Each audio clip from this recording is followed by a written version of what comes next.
accidentally pressed H key when typing, because this is not a fully engaging game to me.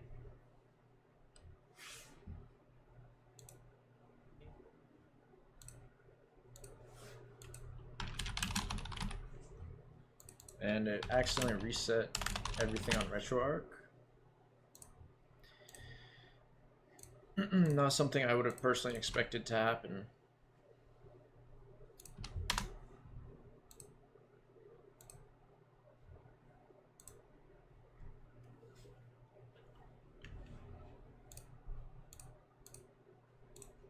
But anyway, I want to double check that this is, yeah, this is the only Namco classic on Game Boy, this golf game. As far as I can tell, you just have to do tournament mode. So we're gonna do tournament mode. This is what I failed on before. What is handicap? Oh, never mind. I can't understand that.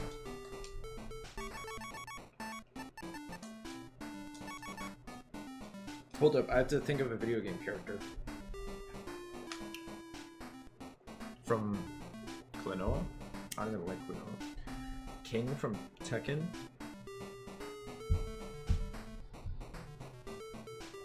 Pac-Mom? Pac-Mom. But does it have a dash? Probably. Pac-Mom.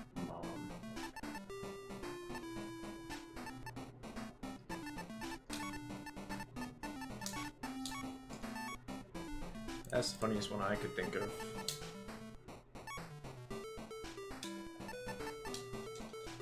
How come I can't select this?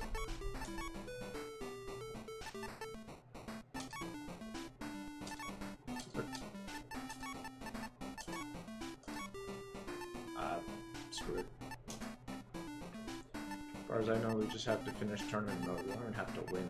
Explain why we would need to win. We're just gonna test it. I could be trolling by doing this.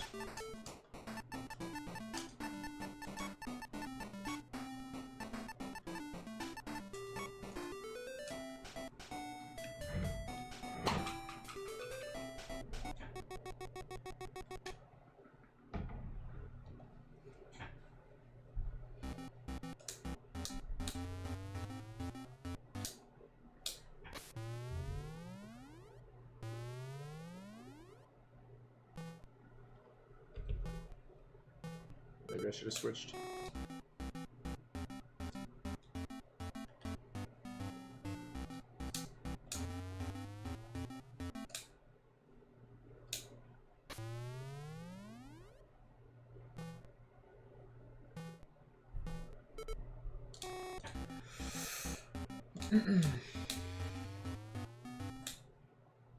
Whoa. No, that's not good enough. I thought it might have been. Oh.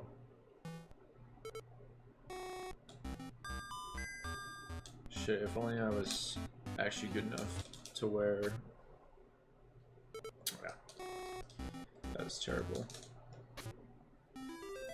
That was so bad. Oh, it was par though. Yeah, I'm not going to be this consistent by any means. I'm going to absolutely suck at this game. I'm just not. I just can't. Unless you give me infinite tries in golf, like Mario Golf on Game Boy Color. Why can I succeed in Mario Golf on Game Boy Color? They give me infinite tries, you know?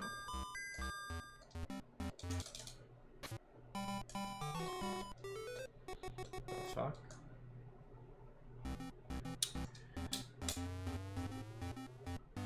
First year I did well.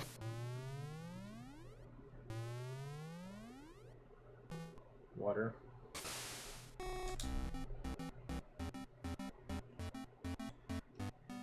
Can I not see? Hold up. I'm not winning, am I? Pac-Mom? Umigus? Who are these characters? Yes, man? It's not even the same characters as last time. Umigus. Umigus? Namco. What? Namco Museum Megamix. I don't even know what about this on Wii. These are actual Namco characters. I mean, yes, man. I don't know where to shoot though. Can't I pause and then look around? Score?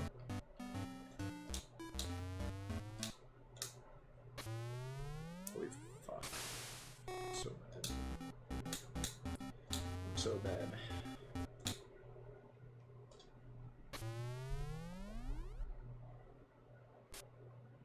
God damn it, if only I did this the first time. Right? That would have been nice. Double bogey. Okay.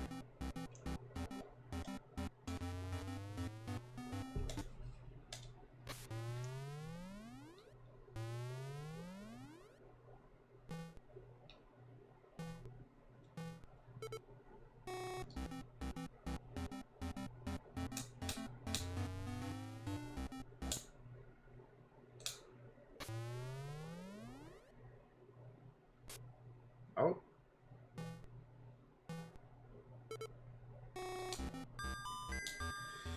Here we go.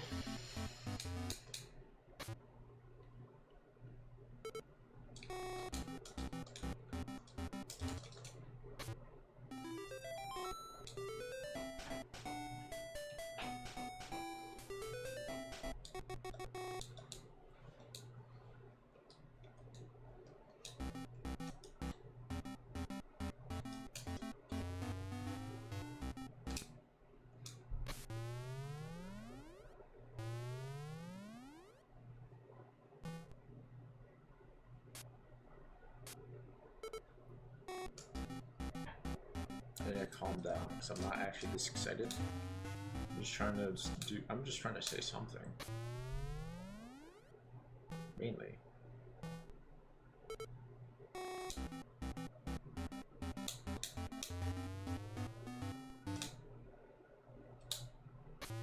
That was so bad. Unless? No. Well. That's fine.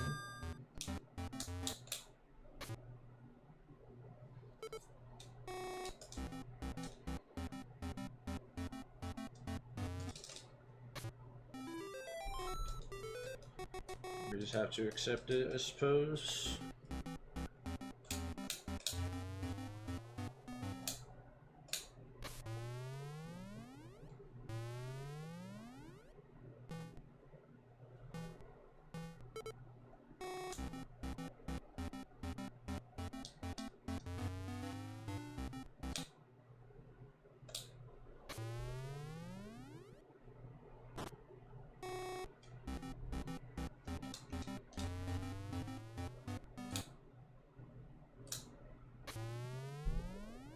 Come on. Come on.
Uh-oh.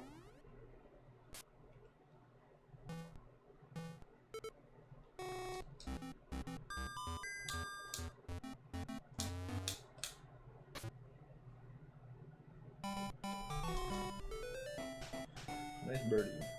Pac-Mom.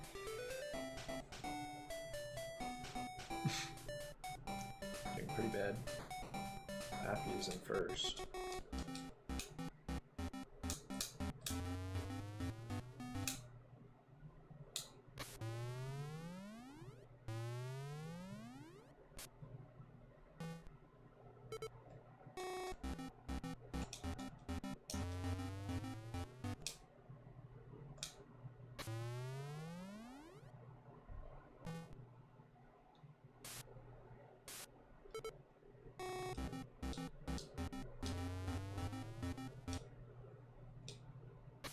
No! There's two Pac-Mans in that ghost, by the way, is the imagery.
What the heck?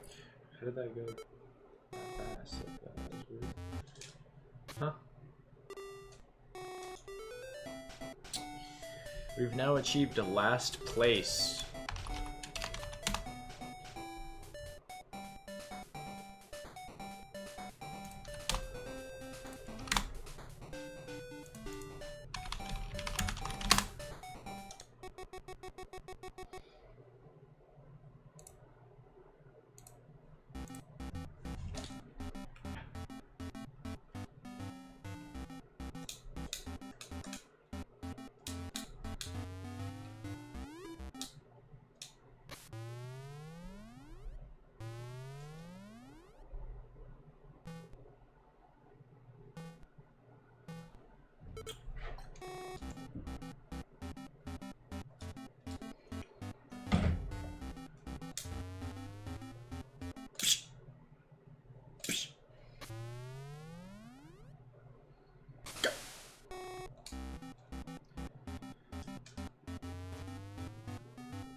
Why is it like that one?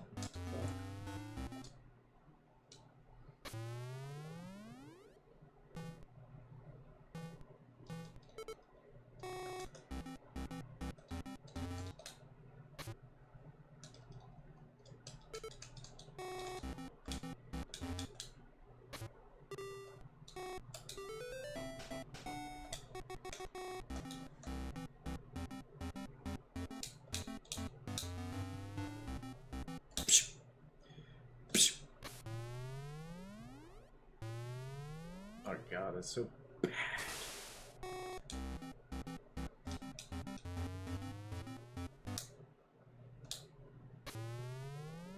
It's so bad.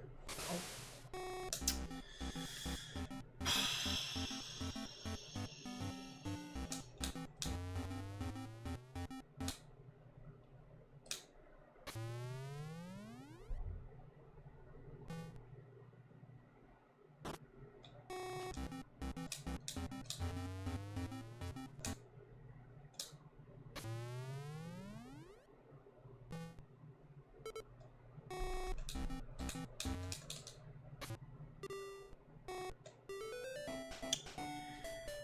Holy fuck, things have spiraled out of control. Things have spiraled out of control, and we are... Oh. Why are these people ahead of us in holes? Some out of turns or something?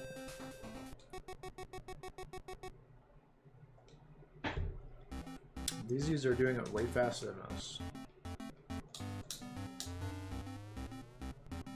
It's really just going to come down to the end screen. Determines if we actually cleared the game or not. I do not know personally. But what's going to happen with that?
Oh shit, we got a birdie.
Okay. Okay.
shit.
Fuck.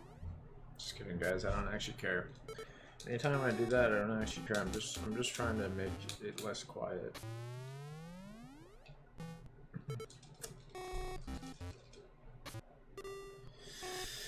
Plus 26. Holy fuck. So bad at golf. I can do Mario Golf because there's infinite tries on at any point, which is really funny. Like the only golf game I can play.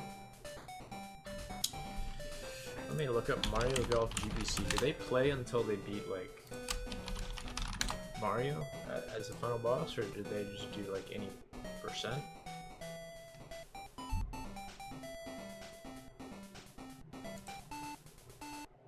Like I certainly didn't beat Mario or whatever, Mario Golf.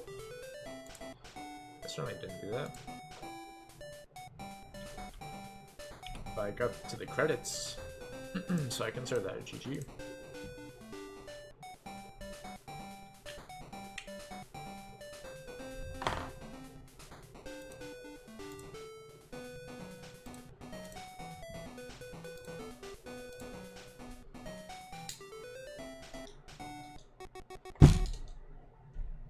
I remember I made it to like... I made it to day 3 and then fucking pressed H. So that's what happened to me.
Well, WTF is this golf game for Game Boy Color?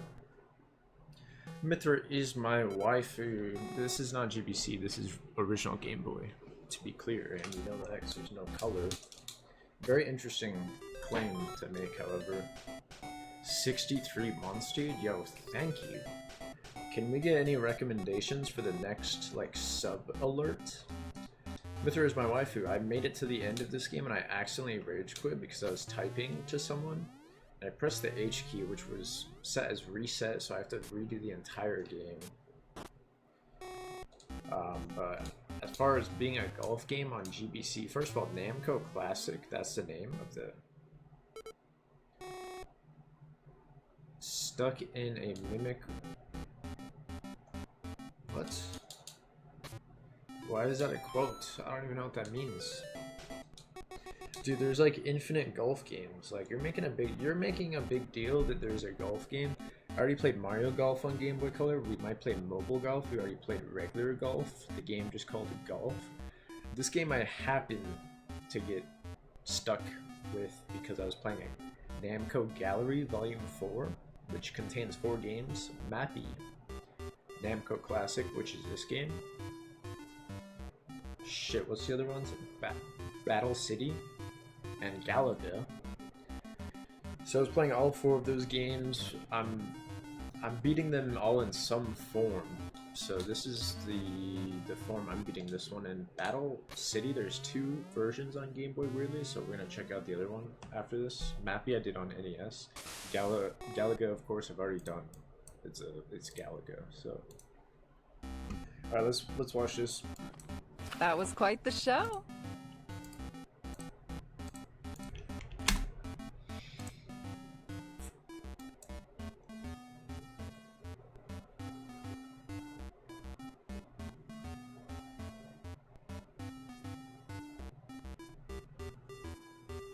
Jesus. You were exceptional. That was quite the show. Well done. Now this hoard of treasure is mine!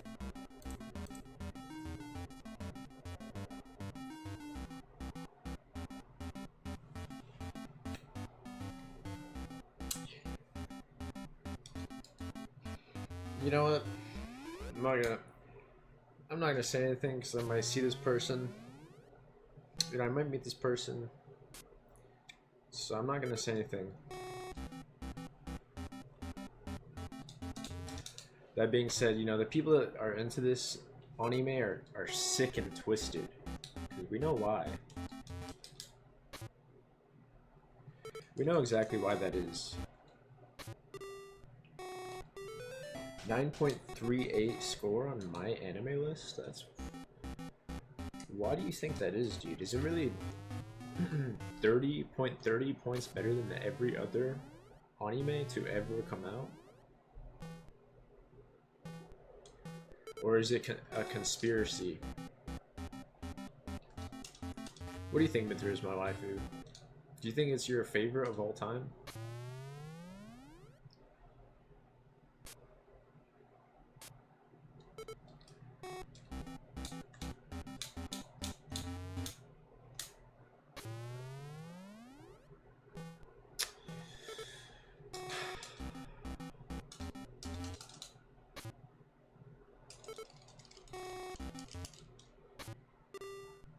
Alright. I'm gonna forward that.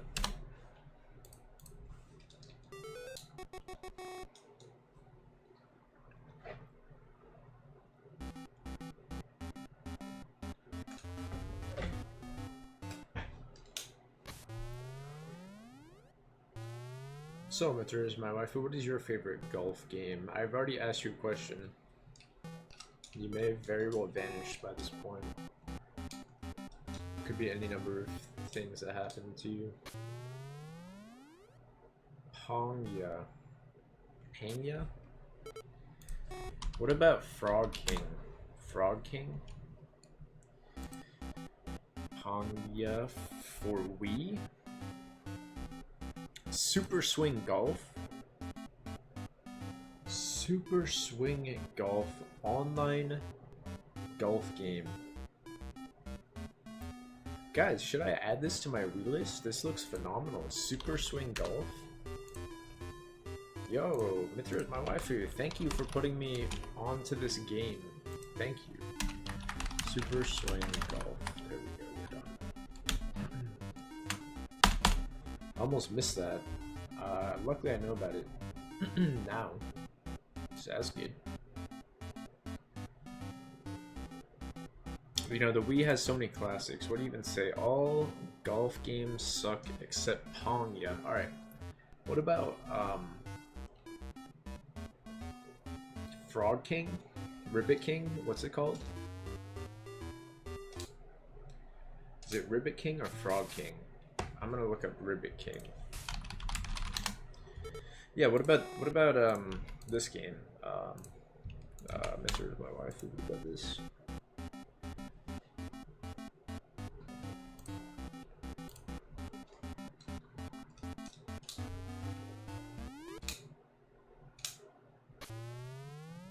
Since you were actually alive when that came out, I was not alive, so I have not played it.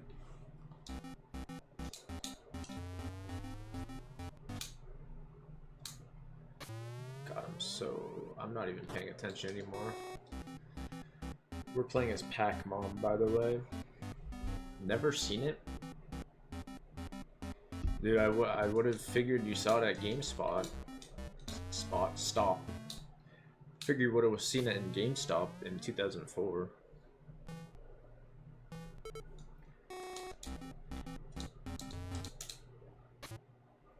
But you know, Pongya, which is way more modern. Unless, when did the original Pongya come out? Pangya? Pongya? I mean, it should be Pongya. 420 yards, guys. Do you think that's a little subtle, reference, like Easter egg? Like, not Easter egg, but little nod? This dude's moving? This dude's moving from Maine? This dude's just going all over the place.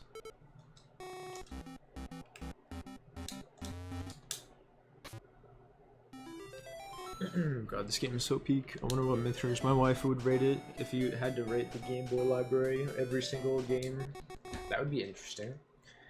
Like, could you imagine if he has to rank or rate maybe both? Every single Game Boy game. There's like 1900. Some of them are overlaps, like repeat games, because they're on both. So I guess it's less than that.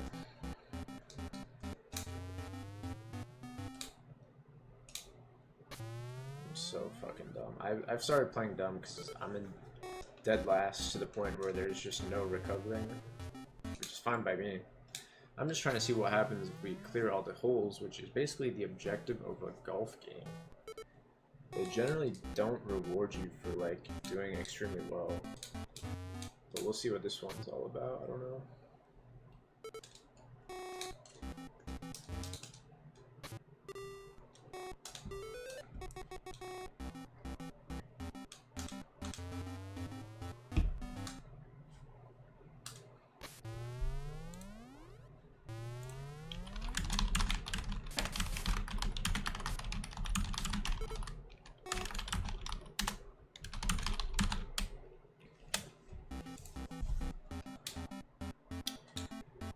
What is going on? I don't even know where the thing landed. Oh, here it is.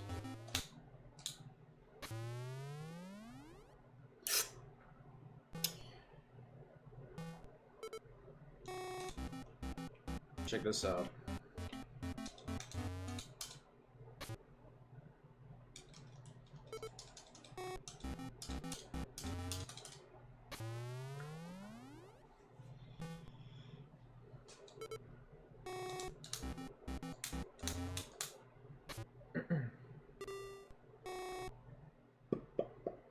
Alright, that was rude.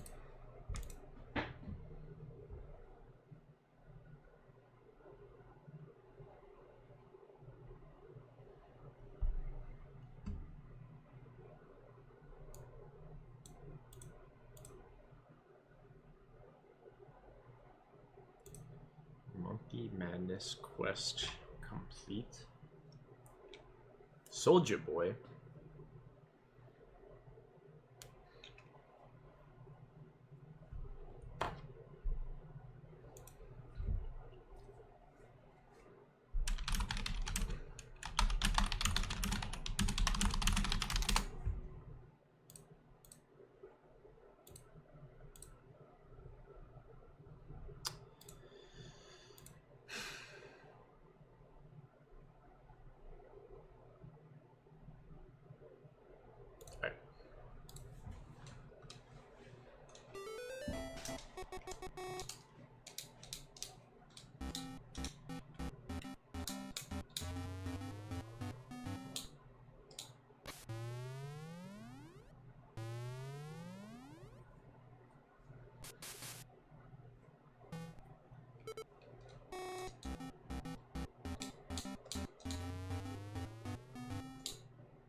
Here we go.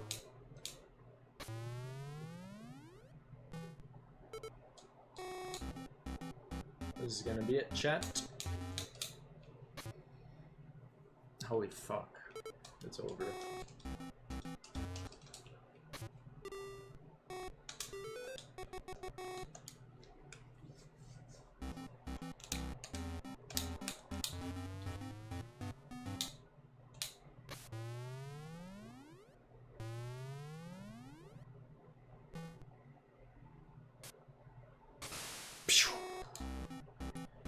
Okay.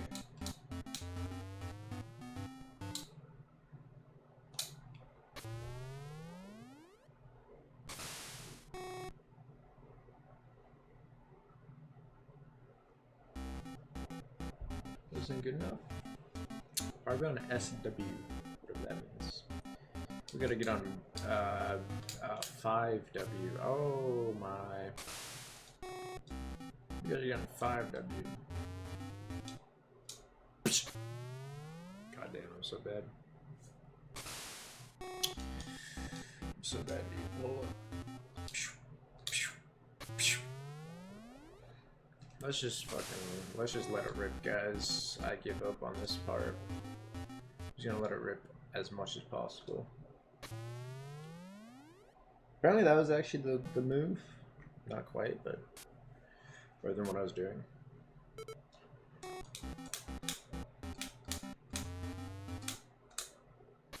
Oh.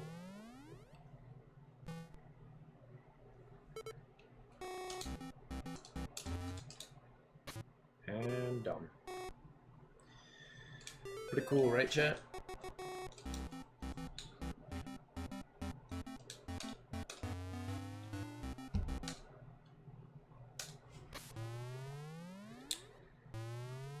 No, that's gonna be it.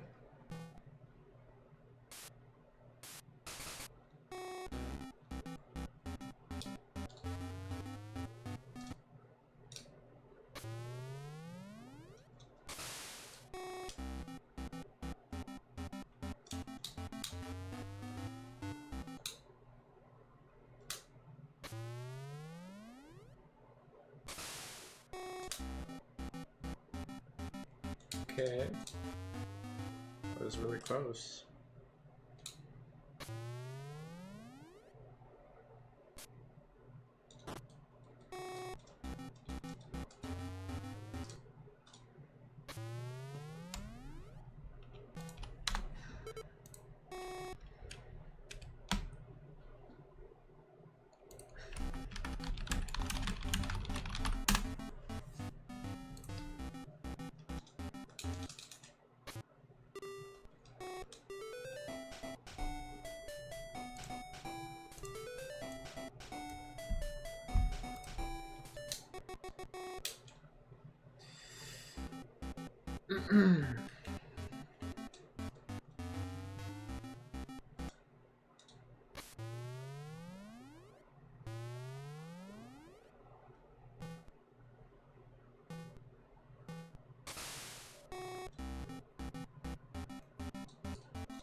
Uh-oh.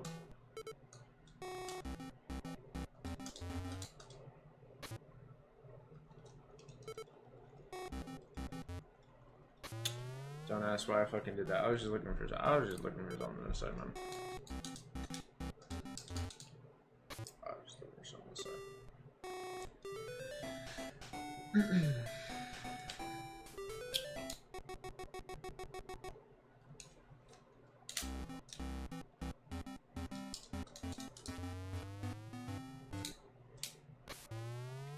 What the fuck?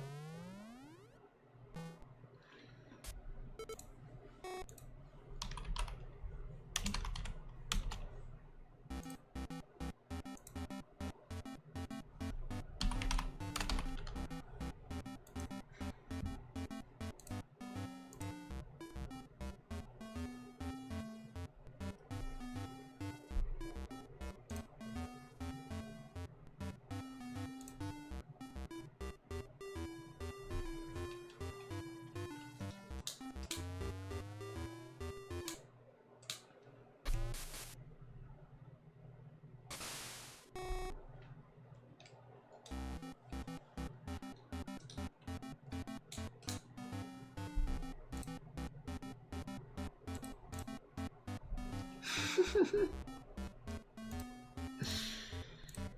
I just said the funniest thing. I just said the funniest thing.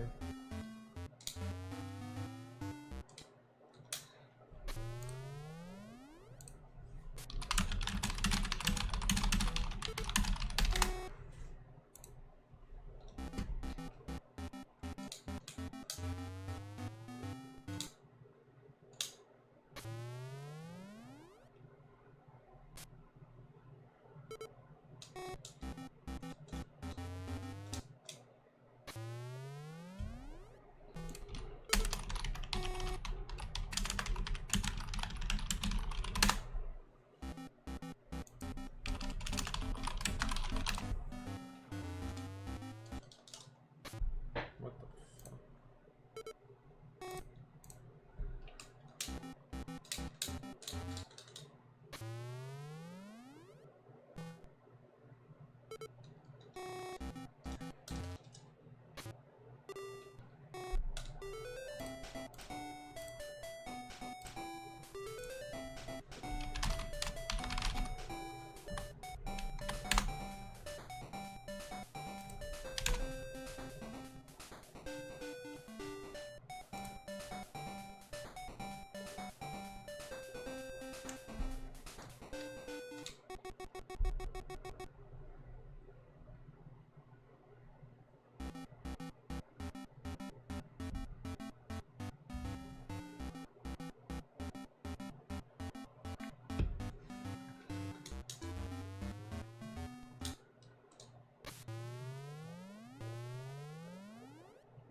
Uh-oh. That was good. That was pretty good.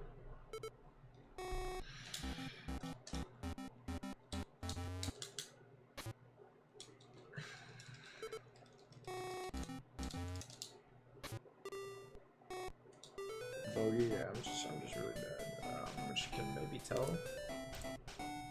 Maybe possible to tell with the plus 60. That being said, I'm having a great time competing with Namco's legendary characters. Unless it doesn't give me an ending or something, then I'm not actually. Then I spent a ton of time on this game for no reason. But that's okay.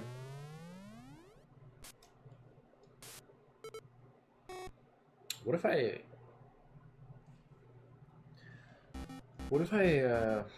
well, I don't know. The thing with Namco Gallery Volume 1 or whatever is that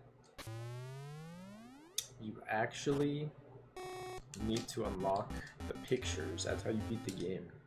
It's by unlocking the pictures.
I just googled something insane that it's really good that no one can see what I just googled.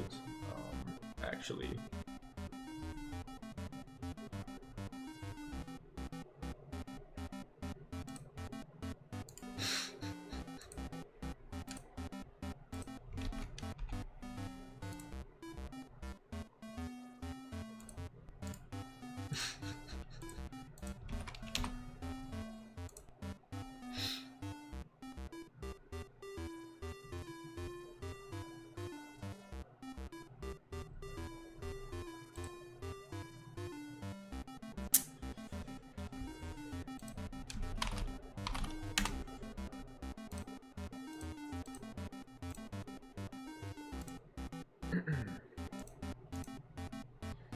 Dude, thank you.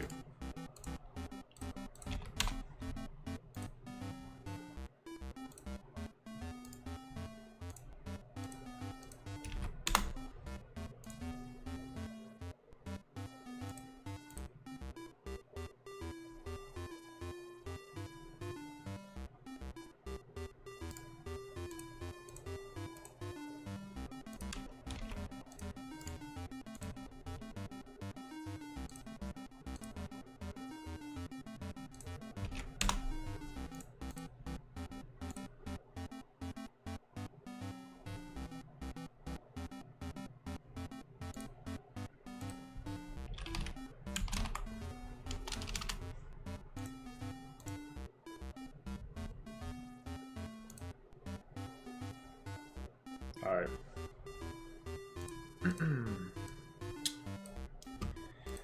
Seem to get a little distracted. It just happens when you're playing this game. To be clear.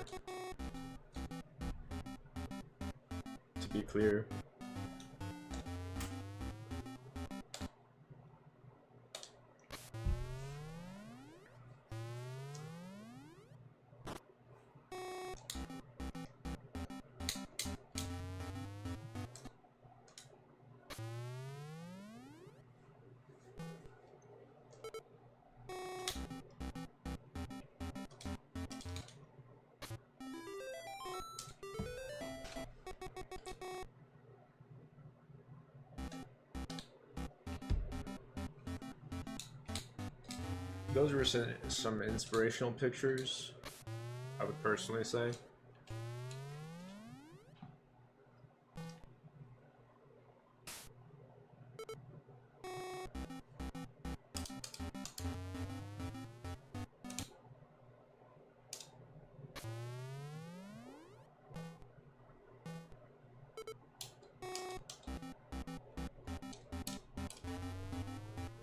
I mean, you love to see it, man.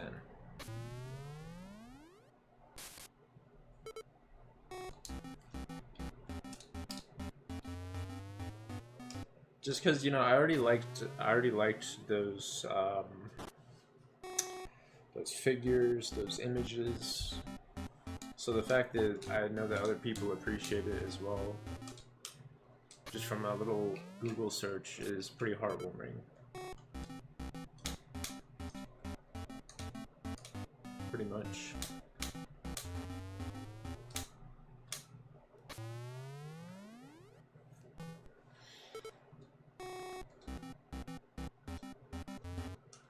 Just so you guys know, I already played through almost this entire game earlier. Then I was typing to someone, and then I pressed the H key, which apparently resets the game on RetroArch. So I was actually at the end of the game.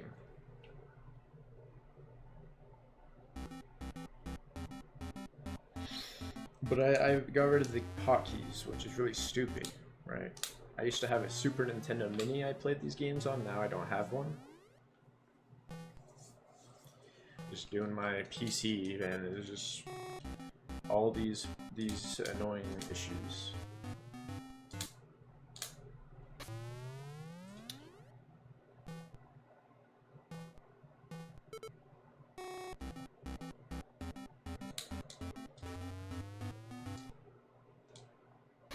That's not good enough, but again, we're so far behind that it's just not possible anymore.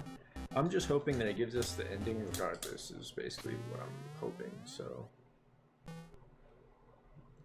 think it is a good chance of that, because I already did stroke mode. Stroke mode does not acknowledge if you suck at the game. It just acknowledges that you finish it. So that's about it.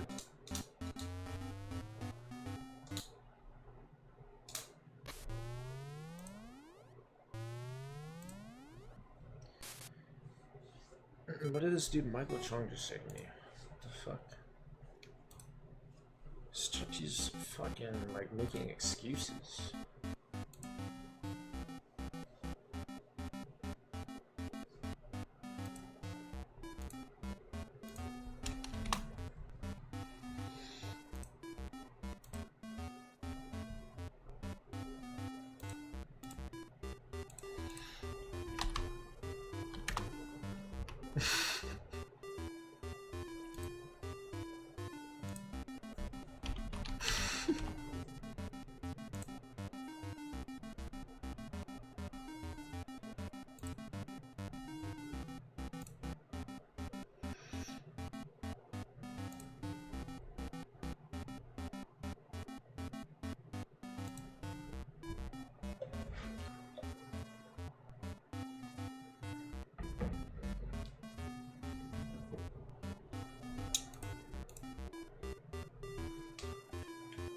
Where am I? Oh, I'm here.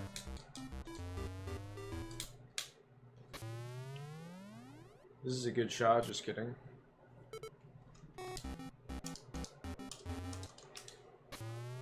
Oh shit, that was way too far. Here we go. If you actually mash A, there's a high chance you may just clear all the holes.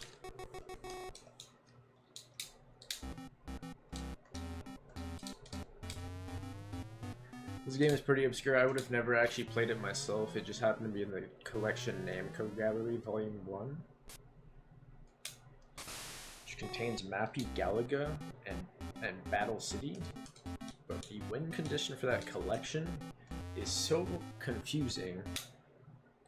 Due to the password system, I would rather just play the games individually. So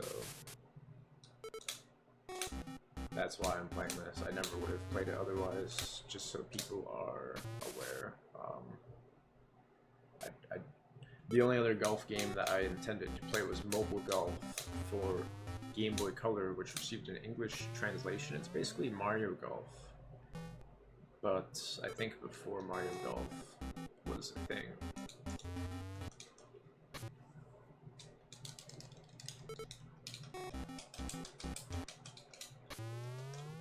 Oh, that's it. No. We're a little bit behind, so at this point, we may as well get plus 1,000. Doesn't really matter.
This is not going to be the last of the games.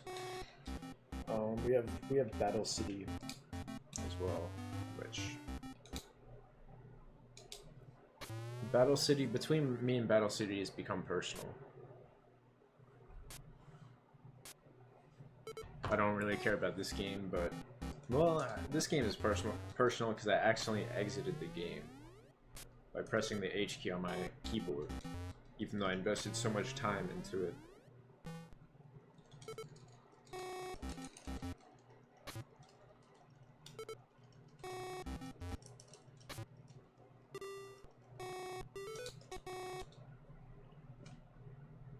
This game is like 100% playable in English. I just realized it never released outside of Japan.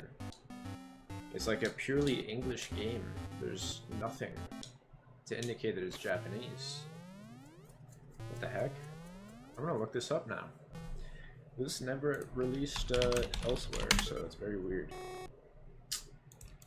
Very weird. Not really, but... It's built by Tosei. Now, Tosei is pretty, they did a lot of iconic games you guys already know about.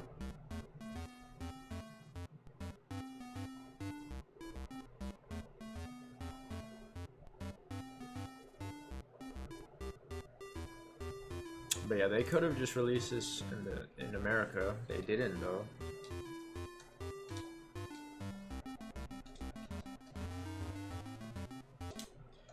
Could it, like, why is that? They don't have confidence in it? It's a golf game. Namco is a household name, right? Like, it's just Namco Classic. Like, it's a household name. Everyone knows Namco. They didn't release it elsewhere. Do they not have confidence in the game?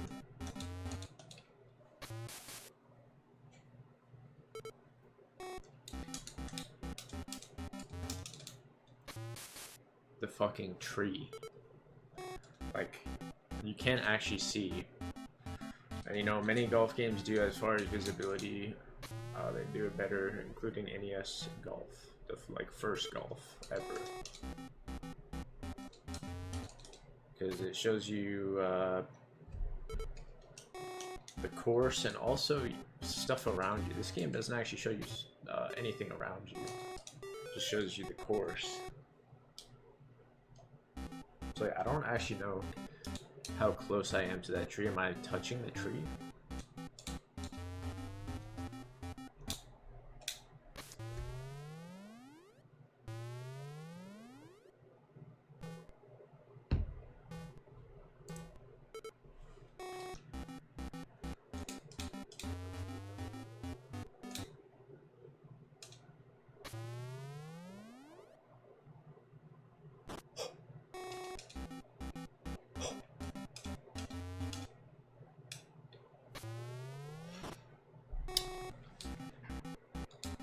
What is the deal with this?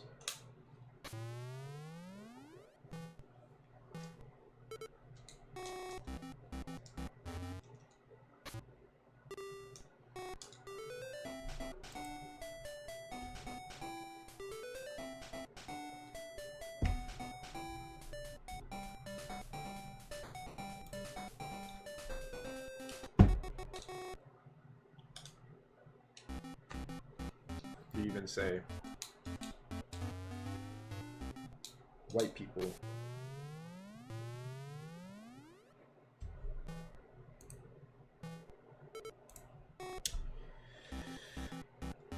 Alright, here we go.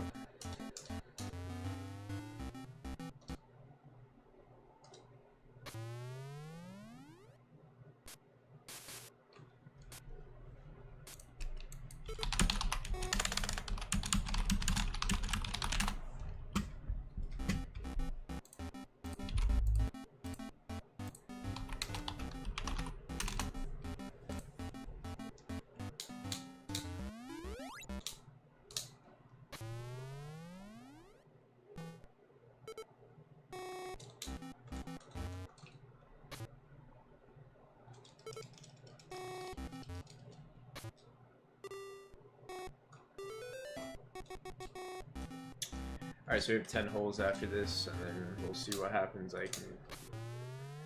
Well, you know, I can only hope that they would give us the end screen. I'd say there's a decent chance. You know why? You know why I actually think that? It's because I think this is a low effort game. That they don't even want to have multiple end screens. The tournament mode is just the same 18 holes repeated that you can do in stroke mode, right? What's the point? What's even the point? Well, that would be very interesting if there's not different end screens for the tournament mode, actually. Because you're... whatever. We'll see. We'll see. There's actually very little information about this game online. There's only one full playthrough on YouTube of Game Boy version. As far as I can tell, that's the only person who played it in its entirety. It might be on Nico Nico, but that website is down, so...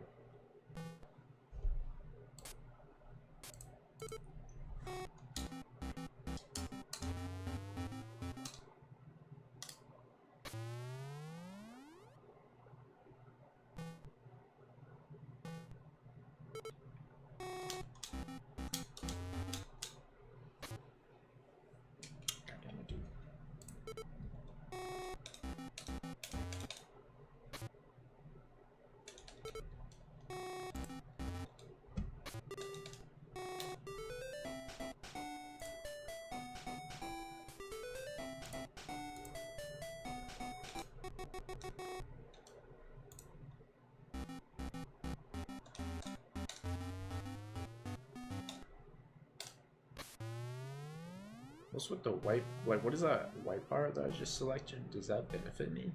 As far as length? Like, is the black part I keep trying to hit? Does it even matter? We're gonna do the white part again. Alright, we're gonna do the black part this time.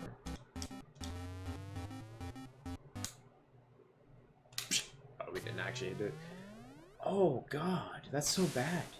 Did you guys see what I... Alright.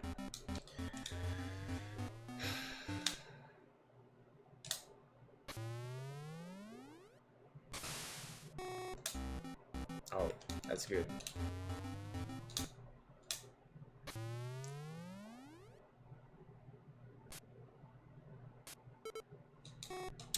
Nice one.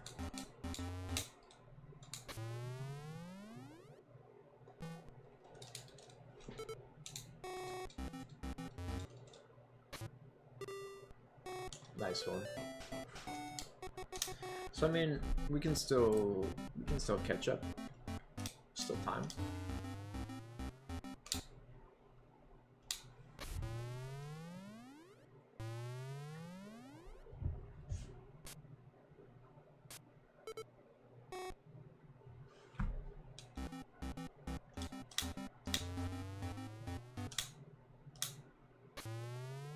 Here we go. Oh, this is actually somewhat promising for us.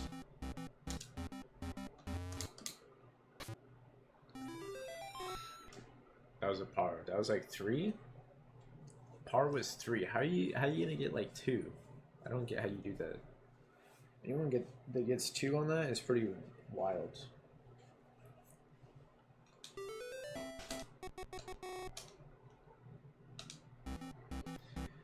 I don't know. But I don't know anything. That's the thing. I don't know what 3N means. But I'm using 3N.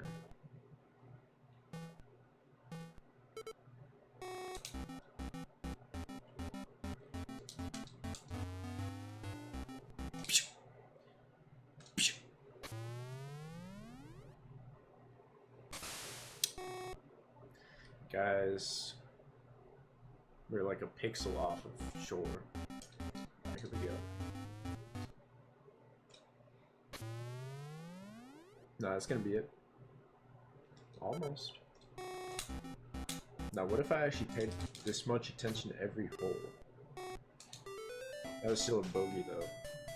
I thought I was like doing decent, but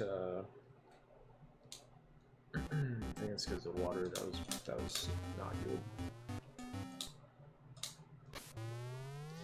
Even if I like actually did well, like I don't think I would get first. So, like the dude in first is pretty insane.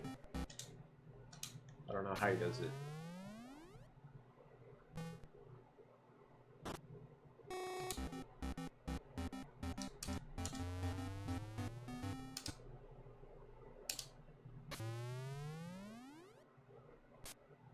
There we go, that's pretty good. Oh, really? Oh, it's on the green. I actually didn't think it was, but that was so bad. That was so fucking bad.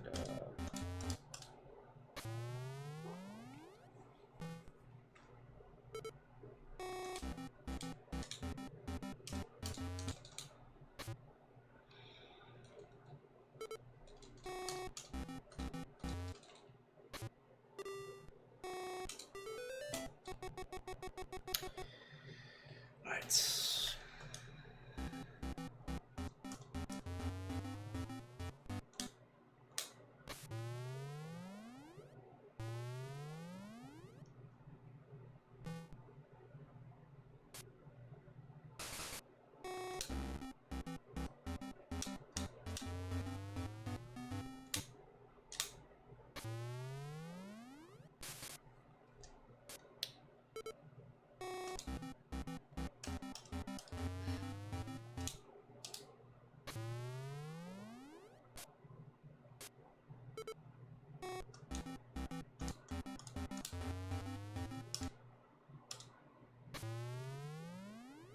Oh. Is Gerbus McGerbus in the stream?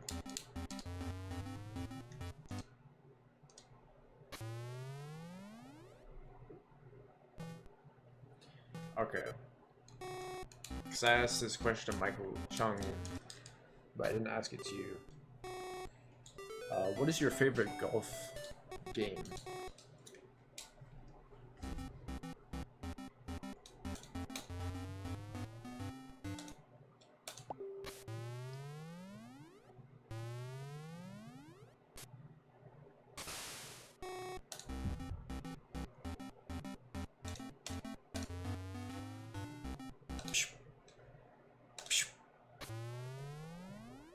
Mario Golf on the GameCube? Damn, okay.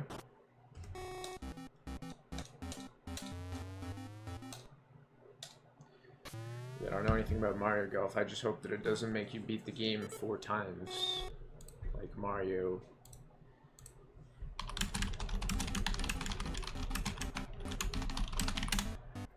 Mario Baseball. Let's see. Let's see. I'm gonna research that.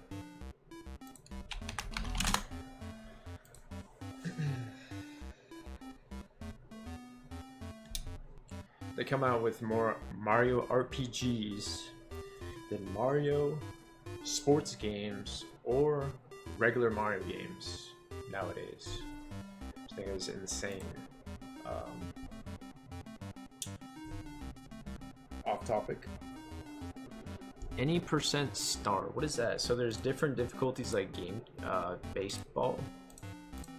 Star. Any percent star. What is that? Star? Is that a difficulty like in GameCube? Anyway, Mario's Baseball is so obviously one of the worst games of all time when it comes to padding. You have to redo everything 4 times. You have to redo your entire team. You should keep your team each playthrough. But you know, you start from scratch every time. Mario Super Sluggers on Wii was vastly better in every way as far as a single player game. That was actually a great story mode.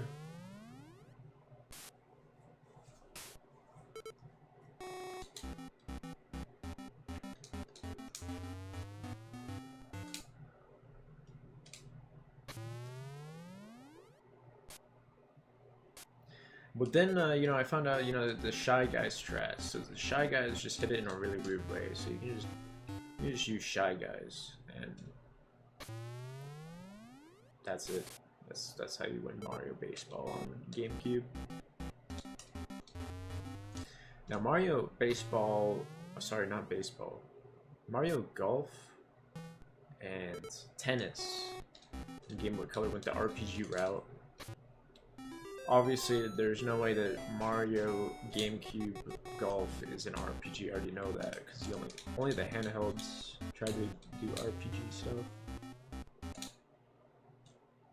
You don't even play as Mario in those games.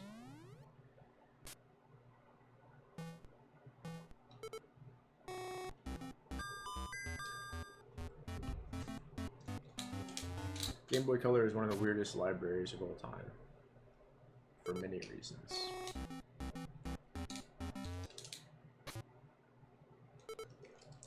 So they really didn't give a shit. Guys, this is 18. Alright, we're gonna lock in for this one because it's the last one and then we're fucking done. We'll see what happens. I don't know if it's gonna be a GG. Depends on the end screen. If the end screen, you know, says you suck, you know, that's just, we're gonna have to drop it. You know, we didn't even come close. But if it says, you know, thanks for playing, presented by Namco, whatever, which is what I assume it will, because the stroke mode does not acknowledge your performance in any way. I assume that's not going to change for the tournament mode.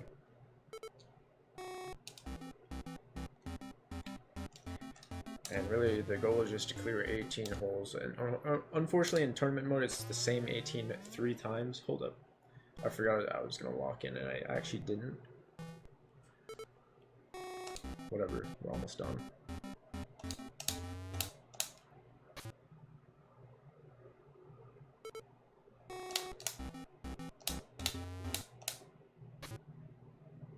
Oh, shit.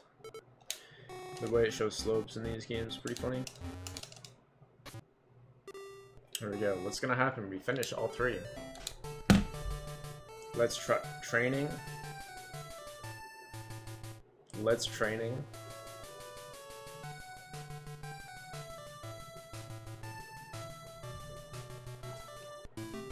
Yeah, we did not beat that game at all, by any means. Because they gave us the Let's Training. So that's gonna be a drop. We're not doing that one.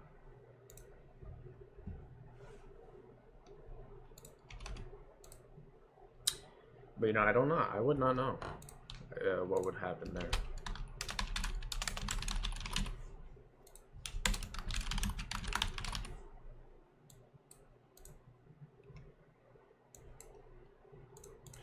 Regardless, we're gonna have to try the other cursed game in the Namco Gallery.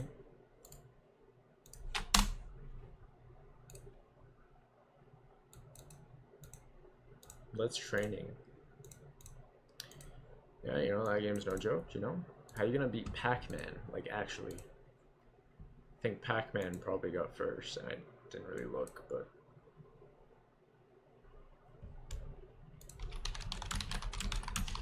This is a game with 50 stages. It's more of a time investment.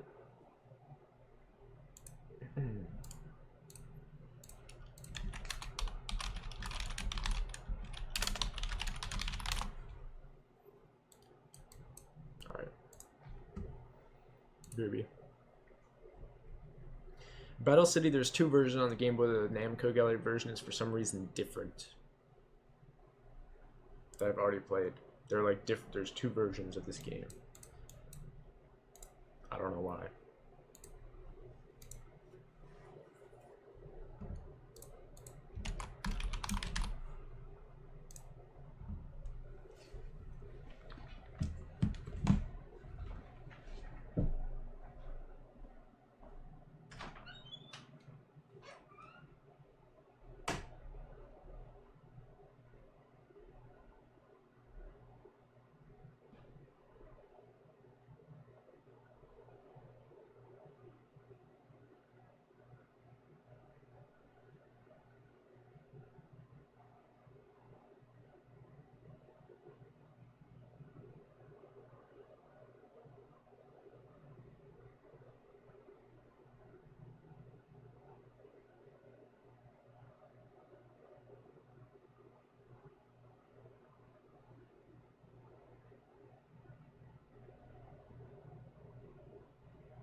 Alright, Battle City is one of the least engaging video games of all time on Game Boy. Where basically the AI works, actually it doesn't work, it's just random for 50 stages. It's Atari level gameplay. So we're gonna need some videos probably at some point. Alright, just saying. 50 stages. The Namco Gallery version of this game was a complete waste of time because it's like slightly different. It's not the actual game, but it's like I don't even know. I don't even know what's wrong with it, to be honest. EN 18. Oh, 18 enemies. Hey, they don't display that in the Namco Gallery. What is that? Alright, so this game doesn't even have music. It's like one level above combat for Atari 2600.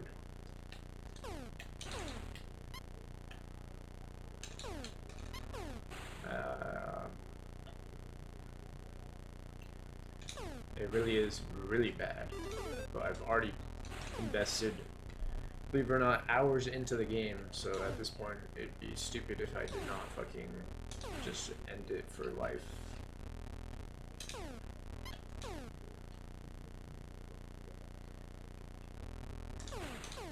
I just played a fake version before, but it's this opening stage is the exact same at the very least. There's very slight differences. It's just weird. I think it's because it's based off the game that has 35 stages, but the Namco Gallery has its own unique last 15 stages, and this has its own unique last 15 stages. So they're technically two different games. And this one doesn't have a fixed mode option.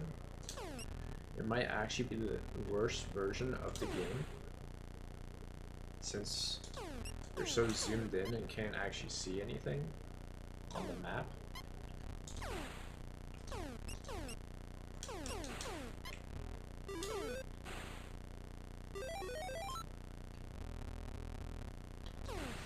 This is what I'm talking about. These guys don't actually have AI. Only sometimes do they feel like having AI.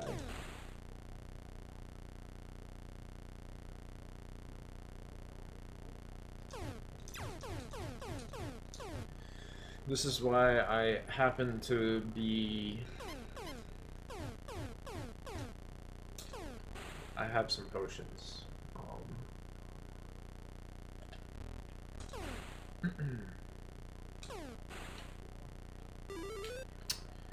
This time we're playing the correct version. Namco Gallery was probably the worst game to ever add onto my list, ever.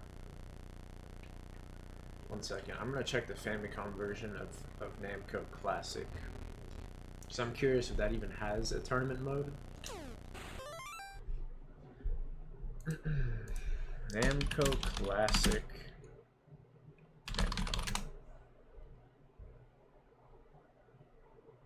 Which of course is impossible to find someone just playing the game like normally. We're gonna see the title screen. Title screen. Oh, they do. Yeah, they do have tournament mode. Okay. So yeah, Namco Classic on NES is also one that I'm just gonna have to avoid. Because Pac-Man is unbeatable. The golfer Pac-Man. You're just not gonna beat him. Unless you're using Tool Assist. I can guarantee you all the videos on the internet are using Tool Assist.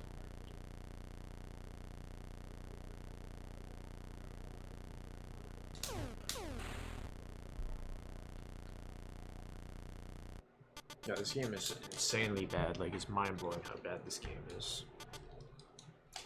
But it is a classic. That's the thing. And what, this game actually came out what year?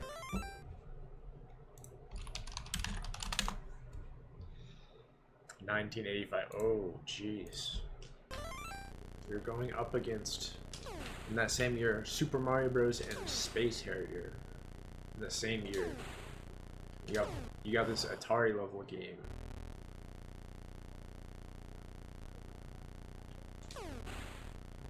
With no music.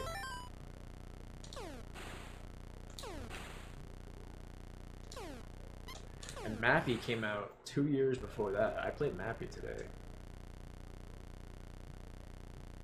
Which is the Laser Blazer's favorite game of all time, Mappy. And that game was pretty good. I liked it. Mappy's pretty good.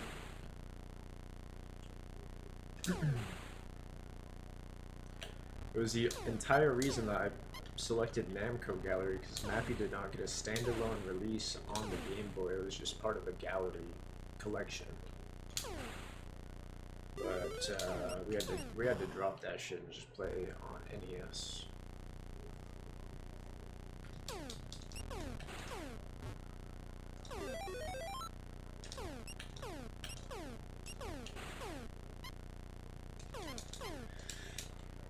Mappy, a really good game for the time. I actually don't know any games that came out before Mappy that are better.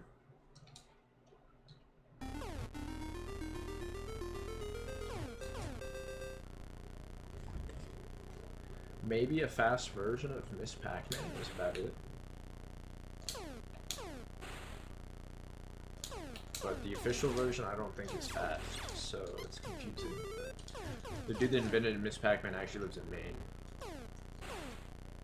Which is just, they were just hackers, and then they got the attention of, like, shit, what was it? Midway? In the US? So, Midway released Miss Pac-Man. Namco did not release Miss Pac-Man. They don't actually own Miss Pac-Man. That's why they changed it to Pac-Mom.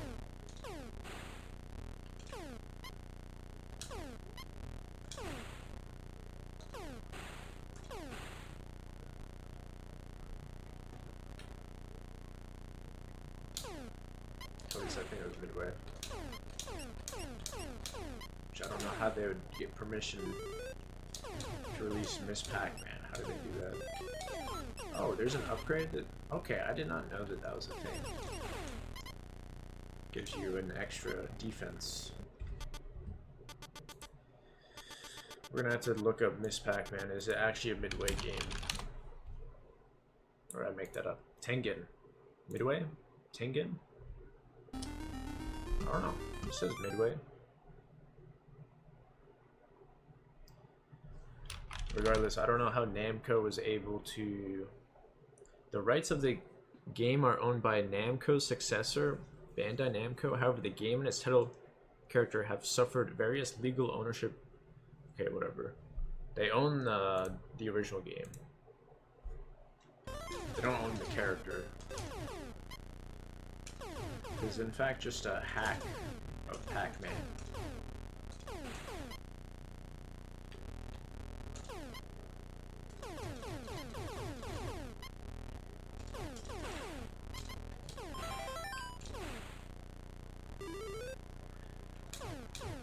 Shovel? What is a shovel? It just gives you 500 points.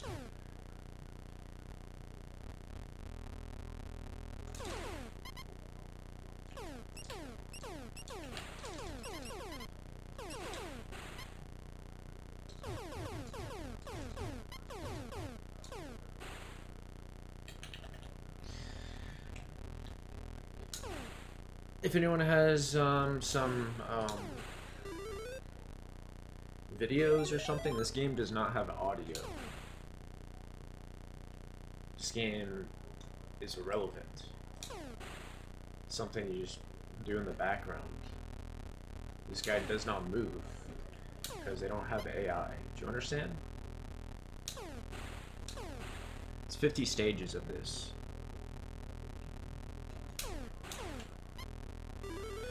So last time I just put it on my own music. Last time I just put on my own music, but it was a fake version of the game. So it was not this game. It was like a very slightly different version.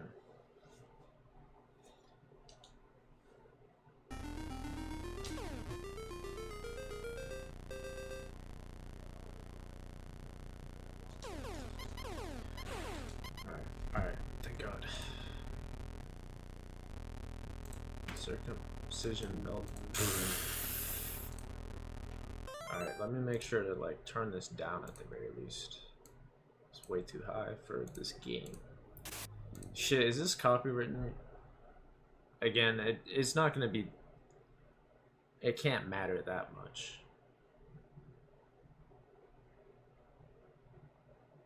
I don't know who Dire Trip is. Whatever. Again, I can just mute it. Worst case scenario, I have to mute it on YouTube. Is that Minecraft? Was this Minecraft music? Oh no, it wasn't Minecraft music. Why the... Don't even ask, dude. Don't even ask. A very strange YouTuber would often post daily rants to the platform about all manner of things, but above all else, he would rant about circumcision. His obsession with this topic grew to the point that not only was he ruining the relationships with his family, friends, and lovers, he was also becoming a criminal resorting to violence. No, I can see where he's coming from. I could choose to be that way. Instead, I am complacent. Kyle Elias Perez was born on July 16th, 1993 in St. Petersburg, Florida. I've accepted my robbery of my own normal human body. I've just accepted that I will never have a normal... Hold up, what the fuck just happened? Why are we on stage 1? Does anyone know? Hold up. Hold up. This one might be different, guys. We might have to die on purpose, but I'm trying to understand this game real quick. Thankfully, there is a level select okay, so I did not see the level select option. I'm not going to reset the game. I'm going to game over on purpose. And hope that it remembers the level I was just on, because the level select is different in this version. You cannot even get these guys, to kill you. That's the thing. It's insanely hard to just kill yourself in this game.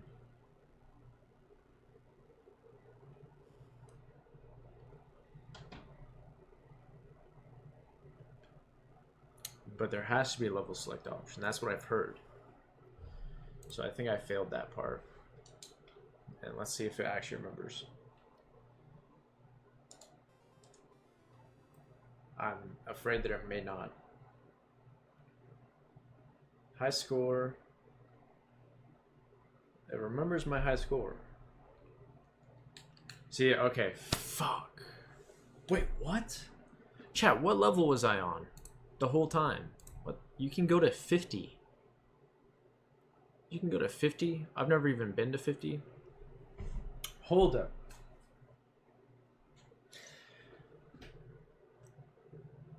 Fuck. I think I actually did play the first 35 stages, technically speaking. That's what I've heard. I think I've actually played the first 35 stages, technically speaking. What the fuck? It lets me go up to... Wait, 35 is the max. Huh? But there's 50 stages. It lets you select up to 35. Which I did do 35 in the game, in the Namco Gallery version.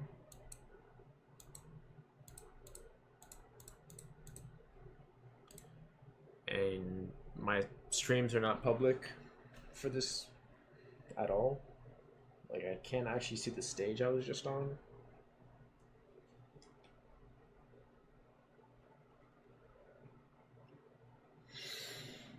I don't fucking know what stage I was on. Jesus.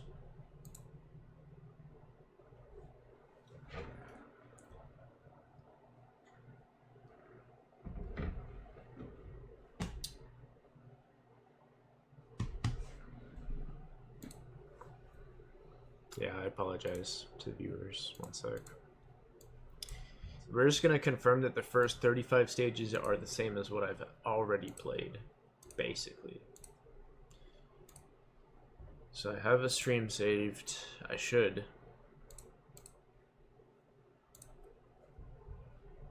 I'll prove this.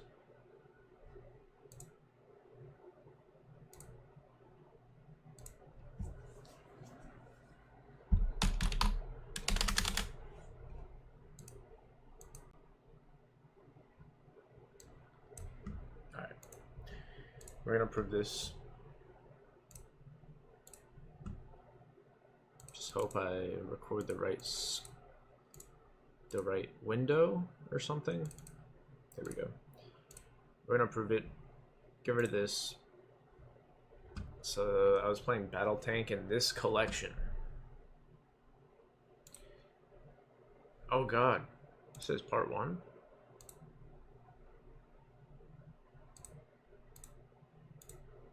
It's not part 1, that was what I just did. Why does it say part 1? Oh, that's Namco Classic. Okay, so this is Namco Gallery.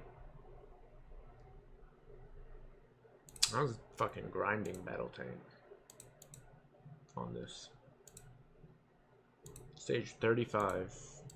Yeah, it's clearly a different game, but it's the same game, is the thing. So we go to 35 on here, we go to 35 on here.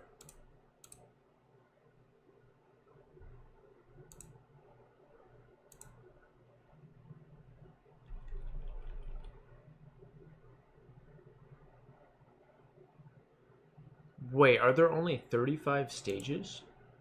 Period? No, there's like 50. The fuck?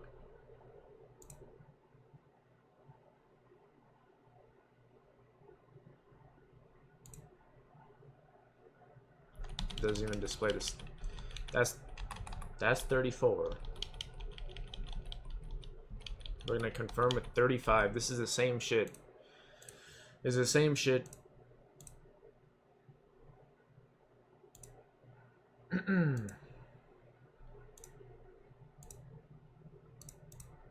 One would think. She doesn't have a fix mode. So you know what? I'm gonna consider the first 35 stages beaten because I did them in Namco Gallery. Fuck it. Lets me select up to 35. So from now on, we're gonna have to pay attention to the fucking stages. From now on, after 35, I'm considering 31 to 35 beaten because I actually did do them already on Game Boy. I just have to combine the two parts of the fucking playthrough. A very strange YouTuber would often post daily rants to the platform about all manner of things, but above all else, he would rant about circumcision. His obsession with this topic grew to the point that not only was he ruining the relationships with his family, friends, and lovers, he was also becoming a criminal resorting to violence.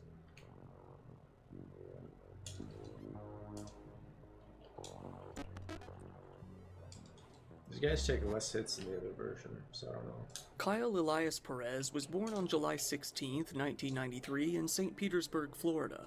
Not much is known about his early life, but it appears that he had a relatively normal childhood with his mother, father, and sister. His family was, and still is, very caring towards him. Someone commented on my video? Someone commented why on my video.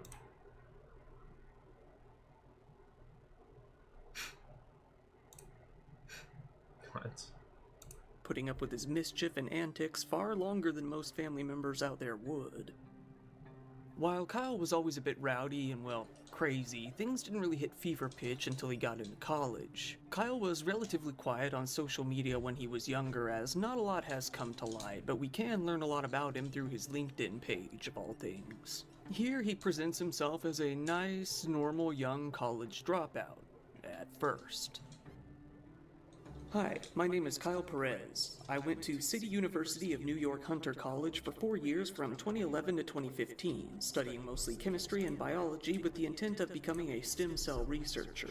Unfortunately, however, I didn't graduate and had to take a break to really discover my true passions in life. I found it with languages. I'm currently studying many interesting new languages on the Duolingo app and love it. I've discovered that challenging myself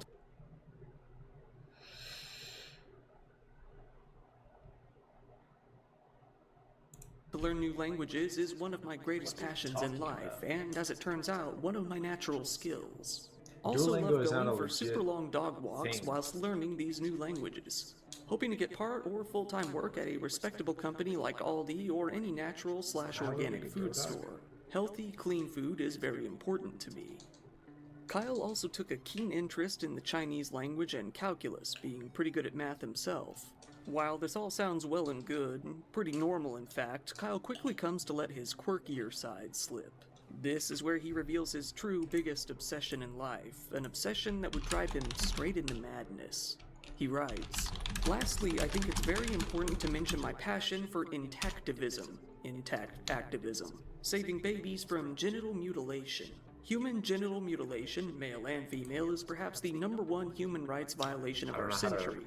And protesting/raising awareness is extremely vital work in which far too few people participate." Even with this, it sounds reasonable on the surface. However, he wasn't really an activist. Like a lot of self-labeled activists, he didn't technically do anything to protest these things aside from being very vocal in his outrage online. That is, aside from a group he joined in college in 2012, a group called the BSM, the Bloodstained Men. This is an organization that lined up with his views, the goal to end genital mutilation. While they tackled the issue a bit more professionally, Kyle did not. Kyle didn't last too long within this organization.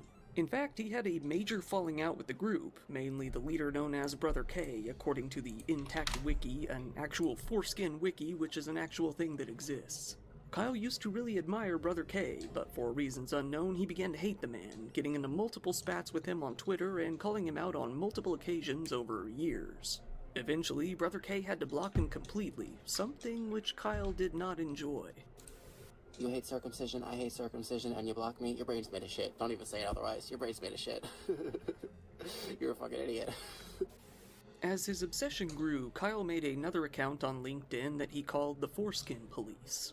While this new LinkedIn page didn't add anything new to his background, he would go on to use this moniker for the rest of his life.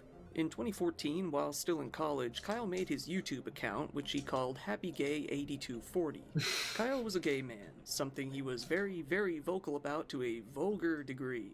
He seemed to enjoy making people feel uncomfortable with this in his videos. 2015 was the year that Kyle finally dropped out of college after attending for several years.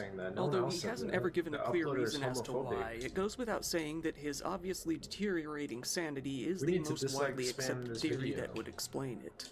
After dropping out, Kyle decided that he would need to find some sort of other career path. This is when he made a blog that I can't really show as it mainly only consists of pictures of him in skimpy clothing and even fully nude. Trust me, you don't need to see it.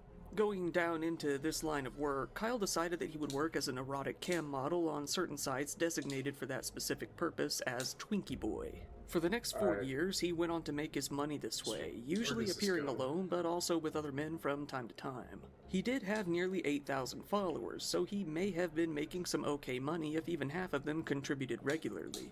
But even on these websites, Kyle couldn't avoid writing about his obsession with foreskin.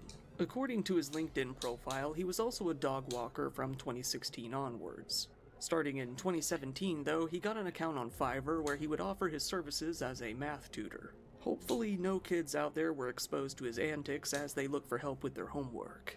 As Kyle continued his downward spiral, he also became an alcoholic. This is where he got even more crazy and out of line than he already was. In August of 2018, he was arrested for the first time for driving under the influence in his hometown of St. Petersburg. After pleading no contest to the charges, he went on to lose his license for 6 months. In addition, he was hit with 50 hours of community service. This would be neither the last time he would be arrested or the last time his alcohol would become a problem. In 2019, Kyle quit his job as a cam model and stopped working on Fiverr. It seems that he never did anything productive again from that point onwards.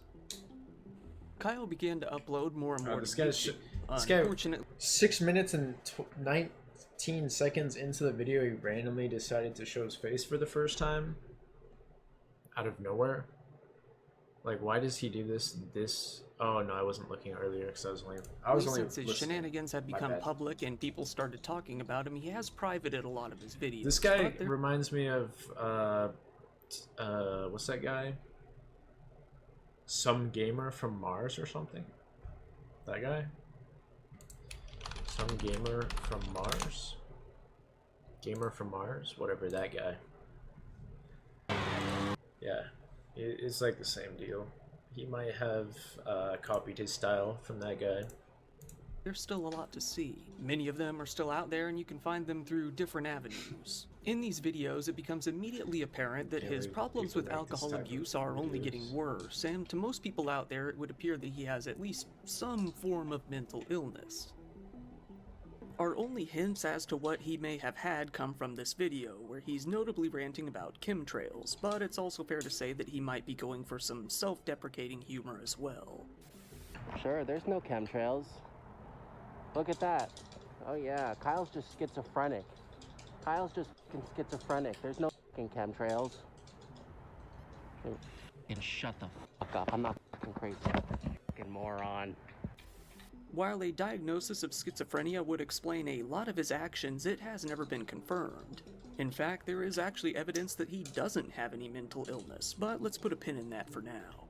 In 2020, Kyle would begin posting to his YouTube channel as Foreskin Police, the name that he previously used on LinkedIn. His logo would feature eggplants and Chinese characters at the beginning of most of his videos. While you may think that Kyle would use this account for some sort of activism, he instead used it to ramble, rant, and harass his family on camera, something he did very often.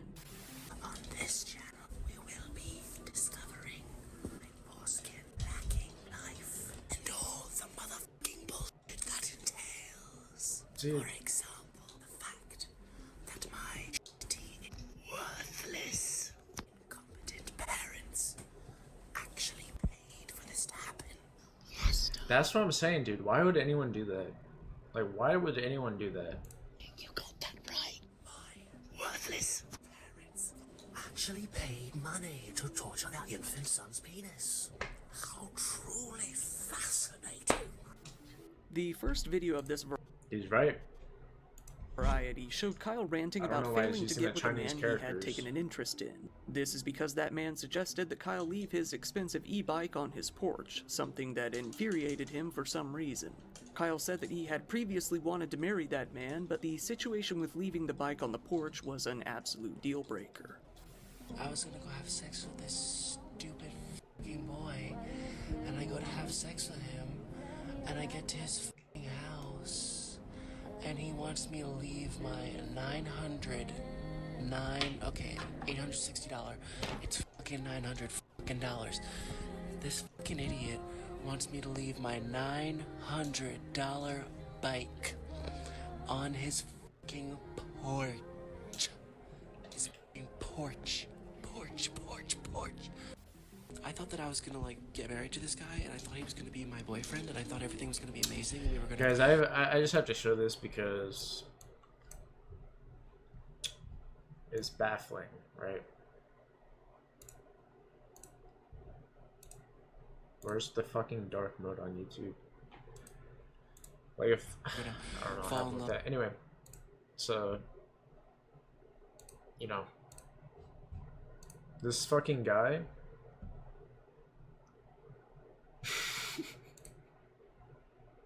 This fucking guy, you know, JV5 versus Dr. Mario, level 9 CPU, so supportive of me. Then when we get to Mario, 15 hours later, I don't know who this guy is. He just says, why? Like, now it's a problem. Now that it's not Dr. Mario, it's a problem. It's just Mario. He says, why? I said, yeah, I don't know why this game is worse than Brawl in every way. Who is this guy? Yu Yu Hakusho header? Oh, he actually plays Melee. Oh, he's not gonna like that comment. That's good.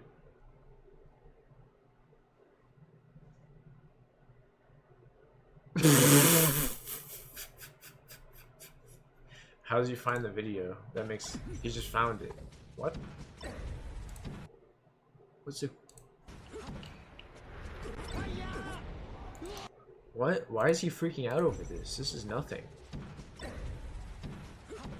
This is nothing. He's a noob. If he's freaking out over 6 seconds of game, generic gameplay, I don't know, man. Did I accidentally close everything? Like, where's the video I was watching? We're just gonna use the link that I got in chat. I'm just confused. Idiot wants me to leave my $900 bike on his fucking porch. His fucking porch. Dude, how does this guy have a $900 bike? I thought that I was gonna like get married to this guy, and I thought he was gonna be my boyfriend, and I thought everything was gonna be amazing, and we were gonna fall in love and like get married and all this bullshit because he's hot and stuff. Because I can't deal with insanity. I can't deal with insanity like that. That's fucking insane. That's the same type of insanity that's leads to. That's the same type of. Oh my god, I'm short circuiting. That's the same type of insanity that leads to insanity like circumcision. I cannot tolerate that kind of insanity. Kyle then made a lot of videos about his anger towards his family and his new boyfriend Joseph. He seemed to have a tumultuous relationship with his father in particular, using nearly every waking moment he could to terrorize the man until he snapped. Kyle hated him and his mother for having him circumcised as a child, often giving his parents death threats for that fact. After being unable to handle any more, Kyle's dad would tend to end the conversation with an insult. Kyle gradually upped his mistreatment of his father. In addition to the constant insults, the death threats soon became commonplace. Even more disgustingly, arguably, Kyle would often text his father unsolicited dong pics in all states of arousal, I'll say. He did this as some twisted form of revenge, saying that he would never let his father forget the mutilation. He would be sending disgusting... Hold up. I'm only going to say this once, but then you are definitely blocked for the next few weeks. You've ingested so much alcohol you have diminished your testosterone levels, thereby ruining your body, end of story. That's what his father said. Look at me, you ruined it. Look! And instead of the dad acknowledging that he ruined this guy's life, he says, okay, you're blocked. See you in a few weeks. He doesn't even address the circumcision. He brings up some irrelevant stuff about alcohol. Like, and testosterone levels. Is it because he's gay that he brings that up? He didn't say, sorry. He didn't say anything about foreskin or circumcision. He didn't say, sorry. We shouldn't have sexually charged messages all along the way. Kyle's father would... he said, oh my god. I can't even show this on stream. I don't know if anyone has seen this video. Oh my god, I just gotta show this part. That's pretty insane. That's pretty insane.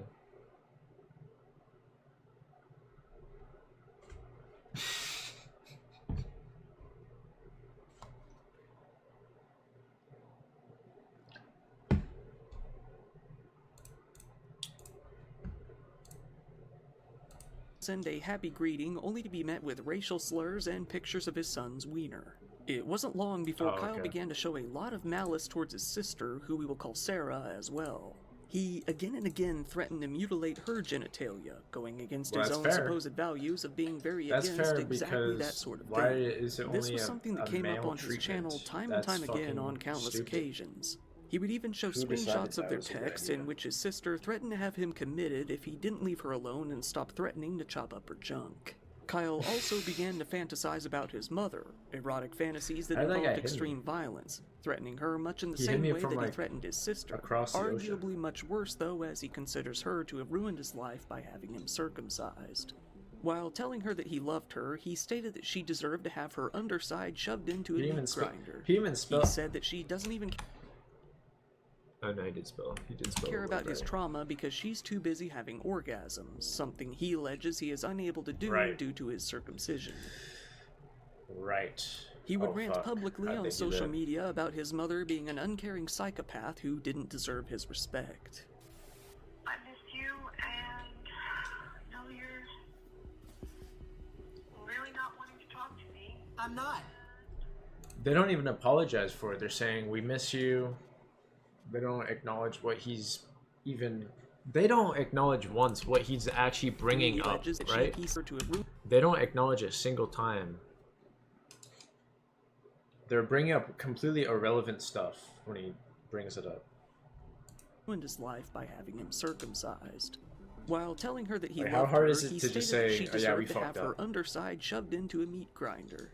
He said that she doesn't even care about his trauma because she's too busy having orgasms, something he alleges he is unable to do due to his circumcision. He would rant publicly on social media about his mother being an uncaring psychopath who didn't deserve his respect. I miss you, and I know you're really not wanting to talk to me. I'm not. You think? I think... You fucking think I want to talk to you when the pedophiles you hired are still out there, Mom? You fucking cunt. You all the time, and I love you. What did this stupid bitch just say? Did I just clear the stage? What a crazy fucking whack job, right? Right, because she doesn't even acknowledge what his problem... Oh wait, no, we didn't clear the stage. She doesn't acknowledge once what he's... The topic, a single time. She's just like, I miss you. It's like, they're just pretending it didn't happen. That they stole his normal body, essentially. About his... Really not wanting to talk to me. Right? When does she mention that? Not once. You all the time, and I love you. What did this stupid bitch just say? What a crazy fucking whack job, right? Right. This deserves to have her pussy lips shredded in a grinder. That's what I'm And saying. while it's happening, I'm gonna tell her how much I love her. Just like she tells me how much she loves me. What a psychotic cunt. Kyle has never mentioned or even hinted towards suffering from any other kind of abuse in his childhood. I'm gonna get a second drink. Take 2 seconds.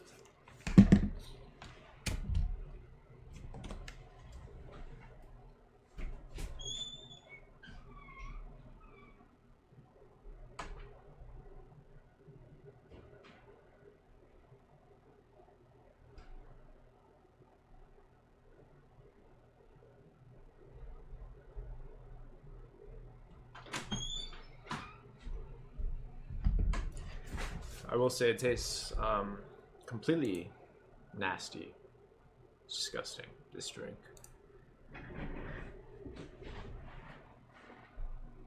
Given his hatred towards That's why his I didn't parents and drink it his that lack of a fast. filter, it seems very unlikely that he would not mention it if it had occurred. The only thing he ever brings up as to his family mistreating him is his circumcision. Hold up. In fact, to this very day, it seems that Kyle's Oh, right, I remember that. family would not mention it if its parents and his lack of a filter kind of abuse in his child. Kyle has never mentioned or even hinted towards suffering from any other kind of abuse in his childhood. What's your point? Given his hatred towards his parents and his lack of a filter, it seems very unlikely that he would not mention it if it had occurred. The only thing he ever brings saw up his as to foreskin. his family mistreating him is his circumcision. Exactly, what's the problem? Like, that's just about the worst thing you can do. In fact, to this very day, it seems that Kyle's family is still very supportive of him, somehow, with his father and mother still sending him money very regularly. Oh my. After This too level much of is this, giving me Kyle's some father trouble. threatened to have him involuntarily committed under the Baker Act. According to the University of Florida Health page, the Baker This level Act is is a randomly Florida hard. law that enables families and loved ones to provide emergency mental health services and temporary detention for people who are impaired because of their mental illness and who are unable to determine their needs for treatment. Kyle's family had actually attempted this once before and failed. In one video, Kyle says that this is because he hid in the closet and never let the medical crew into his home. Most people viewing Kyle's videos would assume that they were satire or that Kyle was playing a character in the least. However, these videos were a perfect capture of his true self, according to those who knew him. By all accounts, the way he acted in these videos was the way he always acted in real life. Look at me, I'm f***ing hot. Look at this shit. Hello. Excuse me, you're getting a show. Look at this body. Look at this fucking body. It's perfect, bitch. Juicy as a motherfucker. Look at that ass. Look at that fucking ass. That bitch. I got an ass for days. Where's that fucking money you were gonna send me? Oh, hey, Kyle. I want to send you a bunch of money. Really, bitch? Where is it? 'Cause I don't see it. You want to send me some money? I'm not gonna stop you. Send me the money. I don't see no money. This bitch wanna send me some money until I curse her ass out.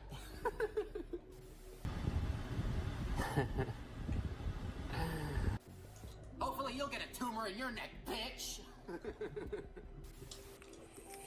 And busted not all over the face. With your fucking flaccid erectile dysfunction, uncut husband. I'm stressed as hell because I can't even Holy take a shit, the husband is uncut? That's not even fair. Why would they do that then?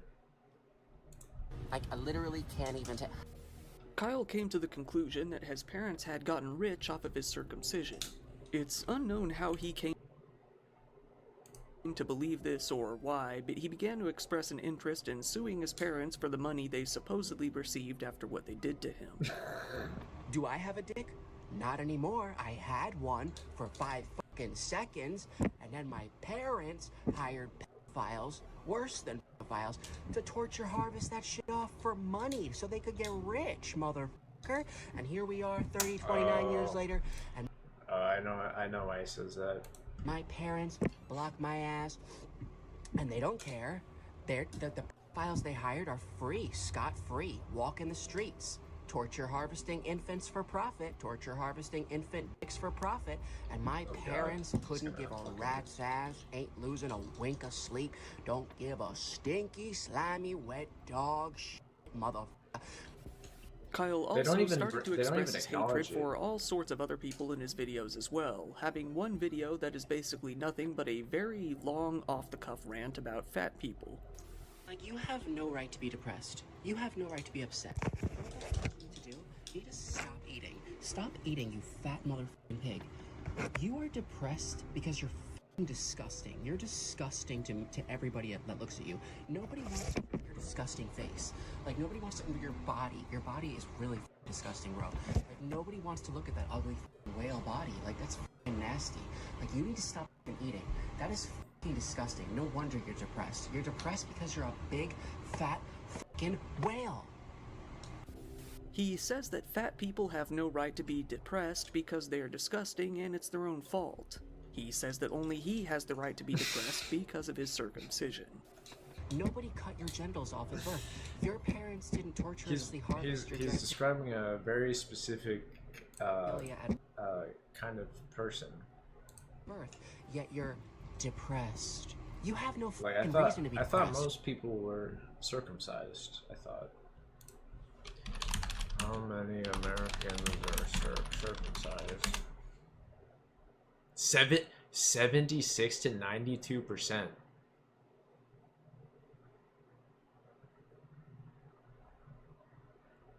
He's describing like the fat people of the 8% of that. I actually have a reason to be depressed. My parents hired worse than pedophiles to torture harvest my infant genitalia at birth for profit, at birth for profit, torturously harvesting my infant genitalia at birth for profit. In the middle of this video, the camera cuts out and Kyle goes off screen to completely shave his head. To all watching, it was immediately evident that his insanity had hit all new highs. Like, that's the goddamn truth. This guy's a fat-ass, disgusting motherfucker. Like, that's not me trying to be mean. That's just me trying to be true. In fact, on Twitter, Kyle even ranted that the soldiers in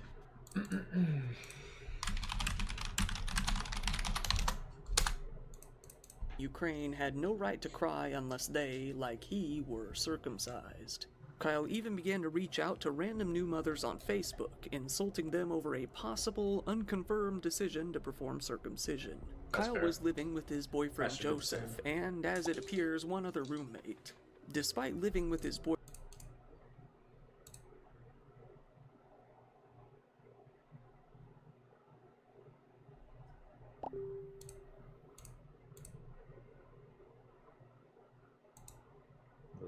What was this dude talking about? Messenger. Kyle didn't respect the relationship by any means. In many of his videos, he screen records as he attempts to hook up with other men on dating apps, sometimes even to get with men in other countries. After not too long, Kyle and Joseph's relationship was strained, to put it lightly.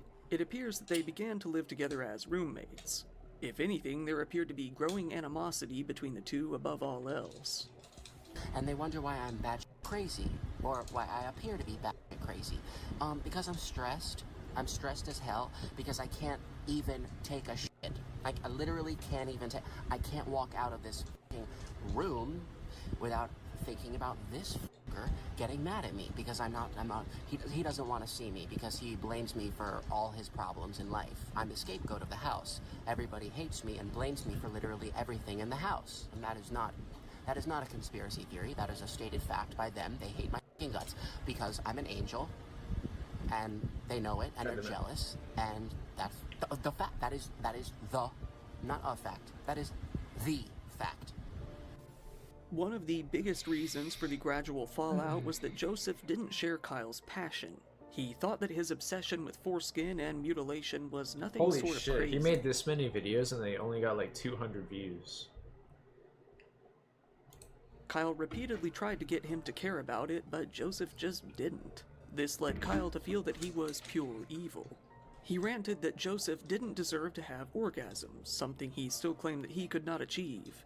Joseph suggested that Kyle see a psychologist, something that offended him greatly. I just honestly hope I really, truly hope that everybody in this house gets aggressive cancer. That's fair. While living in that house, Kyle ended up suffering some sort of injury to his arm. Given that he was perpetually drunk, it was only a matter of time before he got into some sort of accident, and that's exactly what happened. While riding around on his previously mentioned expensive e-bike, he fell over and busted up his left arm. This injury damaged his sanity levels even further, causing him to feel like, in his own words, a cripple. Given that he already felt mutilated, this did nothing to help matters when it came to his own perception of himself. Kyle, however, refused to see any doctors. Given his obsession, he could never trust doctors again after what they had done to his schlong shield. Instead, he tried to ask Joseph if there were any Eastern homeopathic cures that might fix his shattered arm. There weren't any. Joseph said that he would need surgery for that level of injury, but Kyle adamantly refused. In fact, he got violent. He got more violent in general, posting about his violent urges on Twitter from time to time in between his constant stream of foreskin-related posts. Kyle's violence toward Joseph would only grow in intensity over the next few months. It all came to hit critical mass on the morning of May 4th of 2022. If one more mother tells me what to do, at 30 and older, I'm gonna fucking kill you. I'm gonna just go up to you, and I'm gonna just say, oh, okay, it's time for you to die. Bam! At 5:15 a.m. that day, Kyle woke up and began screaming, throwing a Very tantrum. interesting that this guy knows the time and states it. I don't know why it's that important, but maybe something will happen. He confronted Joseph, saying that he had no compassion for his mutilated genitals. Kyle lashed out and physically attacked Joseph. He grabbed his left arm, punching him repeatedly in the face with his other hand. He also pulled on Joseph's hair and scratched him while doing so. This left Joseph with visible, reasonably severe injuries to his arm and face. Kyle had beaten Joseph to a pulp for refusing to partake in his obsession with foreskin. Police were called, and they immediately noted that Joseph had visual abrasions all over his face and arms, complete with redness and scratch marks all over. Kyle had immediately fled the scene and ran off into the back alley behind their home. It didn't take long for the police to find him, as it appears he only got a short distance away before crouching down and hiding behind a car. After Kyle was caught and the police began to question him, he confirmed that Joseph's account of the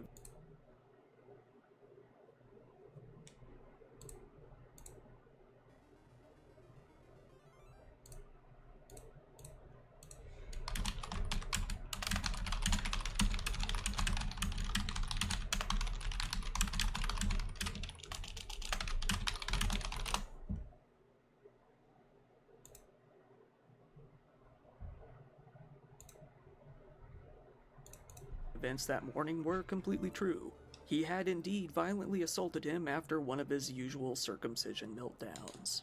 When it comes to the arrest warrant, this is where we get some interesting information in relation to Kyle's mental state.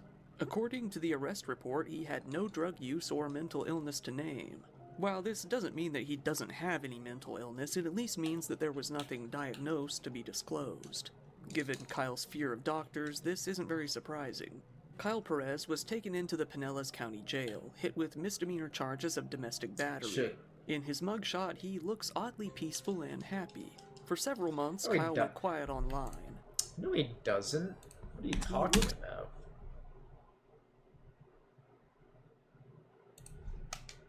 Whatever. He's oddly peaceful and happy. For several months, Kyle went quiet online, but eventually he did come to resurface. In the videos after his arrest, it appeared that he was homeless. After his altercation with Joseph, he had been dumped and kicked out of the house. Oh shit, they're Given gonna the fuck- odd-looking, dimly lit location he used for filming, it appeared to those documenting Kyle's plight that he was living in a tent outdoors somewhere. Kyle's rage only grew more and more. You can get by doing that in Japan. You can actually get by doing that. Not over here though. You just make 1,000 yen a day from collecting recyclables off the ground or something. That's enough. Yelling at random women in the I don't street, know how he raging at does his it. dad for not sending him money to pay the bills and coming to exclaim his hatred for the world more and more. Rather than his homelessness, he continued to rant about his circumcision as the biggest problem in his life. Eventually, as of late 2023, it appears that Kyle did get some sort of home once again. If not his own place, he is at least living with his parents once more. Since then, Kyle has gotten a job at a local Circle K store in St. Petersburg, showing proof in his videos.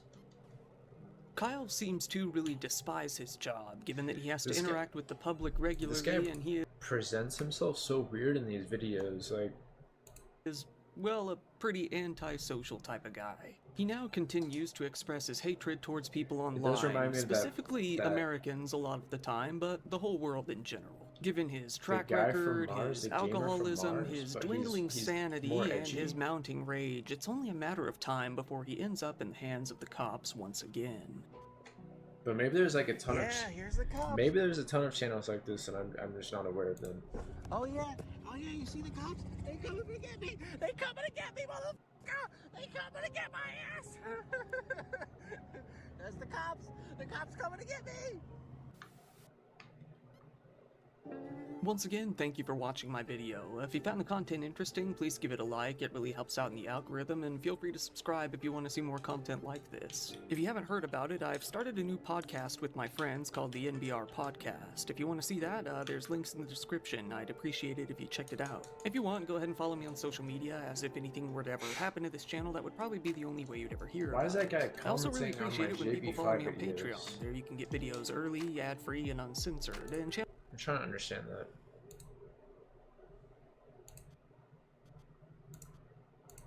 It's like, how do you find them? Is he a subscriber? So random.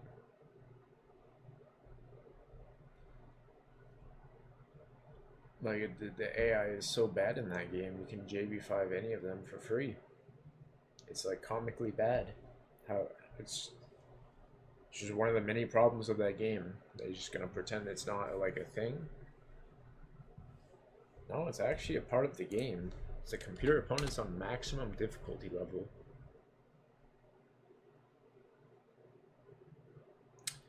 Anyway, that was the video. I wish. in terms of like, I wish there was another one.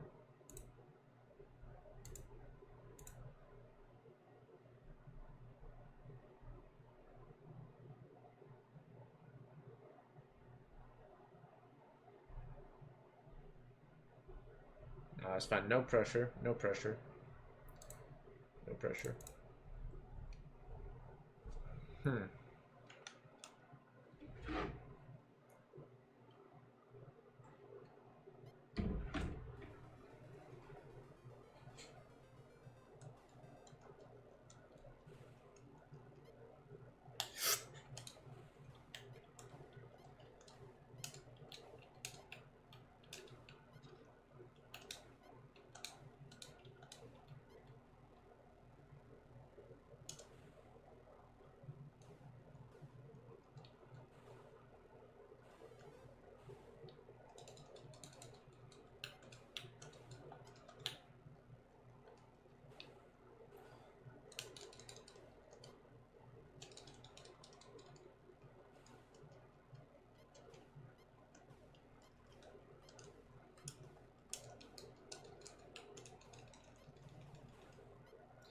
There we go, we got another link, and that's awesome.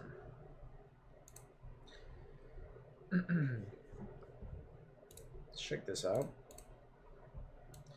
Chasing, okay, I don't know who this guy is. It's certainly not as much of an interesting title, but it doesn't mean the content is necessarily going to be less interesting. Is Dire Troop actually a person that you watch on YouTube.com? I never heard of this guy.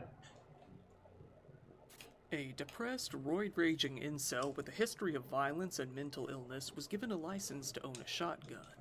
This license would effectively become his license to kill. Oh, maybe I'll be fucking lost again because I can't actually see below.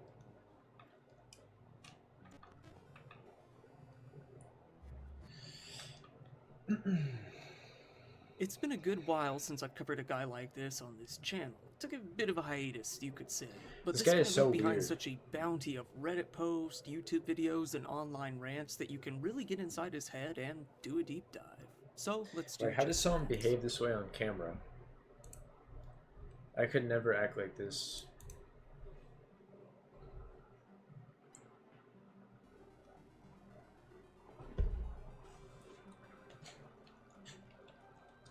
Jake William Davison was born in England in 1998. Oh, he felt To like those that. around him, he appeared to have a normal, happy childhood. He would hang out with his cousins and his siblings, go on camping trips, attend school, and play just like any other kid. But little did anyone know, both his home life and his mental state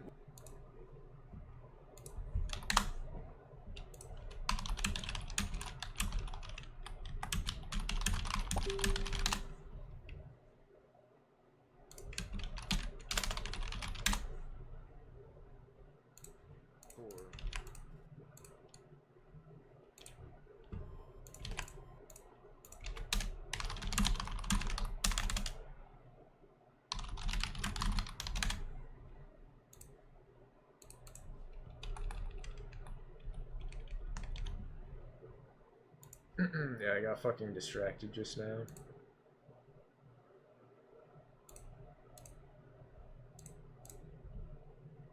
Anyway. Yes. were Video. anything but nice. While Jake got along with his mother while he was still a child, his father, Mark, was mainly absent. This was probably for the best, as he was known around town for being a violent thug. The sheriff called him a violent and dangerous individual. He had once been jailed for biting a fellow fisherman on the face, chomping on his cheek until the cops came out and arrested him, getting himself 8 months in jail. On another occasion, he got drunk, as he usually was, and was said to have, quote, racially abused a bus passenger and gotten himself a fine, although the details of that story are unclear. He was even arrested for headbutting a dog walker, but narrowly avoided prison time by telling the courts that he had joined a local church in order to give himself a bit of a better image. While Jake's mom, Maxine, separated from his father, they both continued to live in Plymouth. Jake would often go out to Shetland with his mother and spend long periods of time visiting with and staying with her relatives. This level is along like with his two weirdly older hard. siblings. I don't know This why. was when these relatives started to raise concerns about Maybe his it's the mental lack state. of visibility. Jake's father, It's Mark, showing also me. said that he was often off in his own world, struggling to show emotion to others. When Jake was 13 years old, he was first diagnosed with autism and ADHD. The Child and Adolescent that Mental should've Health been me, Service but- noted that he enjoyed violent media, which many teens do, but said that he had trouble separating fact from fiction. Even at that age, they This found that he level was is using insane, sexual guys. language that they found to be extreme, and noted a bit of concern in the fact that his main dreams were to either become a sniper or move out to the US and operate a gun range. Eventually, Jake was enrolled into the Mount Tamar School, a specialist school that could better help attend to his needs. It's still relatively early. I did sleep only 3 hours, so I'm surprised I'm not more tired. I don't wake for a while, and I'm not even close to tired, but I'm gonna use the excuse it's still early. Only One of his less former than 3 teachers minutes there past has the said that he video. was Seems funny, like it's been a while. intelligent, and very well liked, but his peers have disagreed. One of his previous classmates has said that he had anger issues and that his obsession with guns was off-putting, even for a fellow teenage boy. He said, he could name literally any gun you showed him. It was freaky.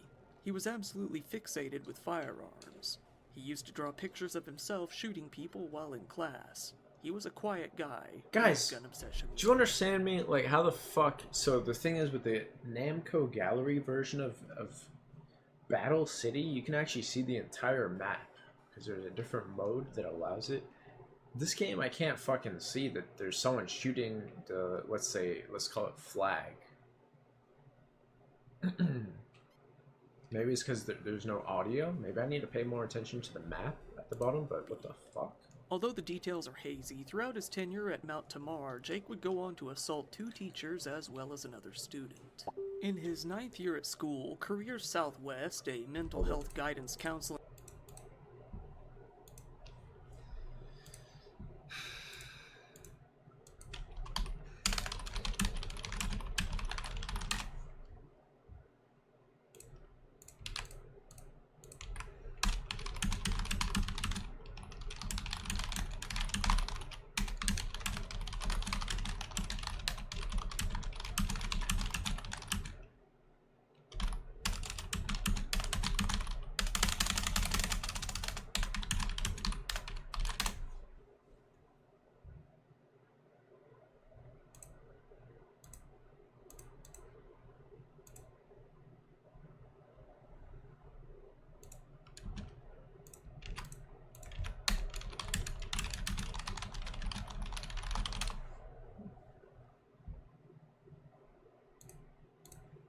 wrestling organization came out to talk to Jake.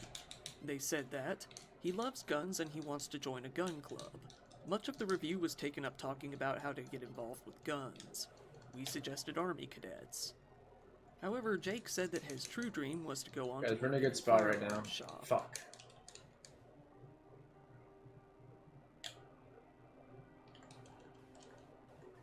Trying to flank right now. They're actually trying to flank. We're in a camp. In 2016, when Jake was 18 years old, he got into his first run-ins with the police. First, he got into a physical altercation with his father. Then, he was reported to the police for attacking a man and his pregnant I need to girlfriend focus not at too least far from his 1%. home. You The guys police want to came know out the and gave him truth? a warning, but he The wasn't truth is that I haven't even been focusing 1% on this game. Like, it's been 0%. I need to at least focus 1%. actually arrested or given any sort of punishment. This wouldn't be the last time that Jake let his anger take control of him and attack a young couple. Jake's mother, Maxine, started to raise her concerns about her son. Deep concerns. She told the careers agency that Jake was absolutely obsessed with guns and that he would spend hours and hours online talking to who she called rednecks in Texas about them. An employee of the agency raised concerns with their superiors that they might need to refer him to Prevent, a program in the UK that is designed to prevent terror attacks before they happen.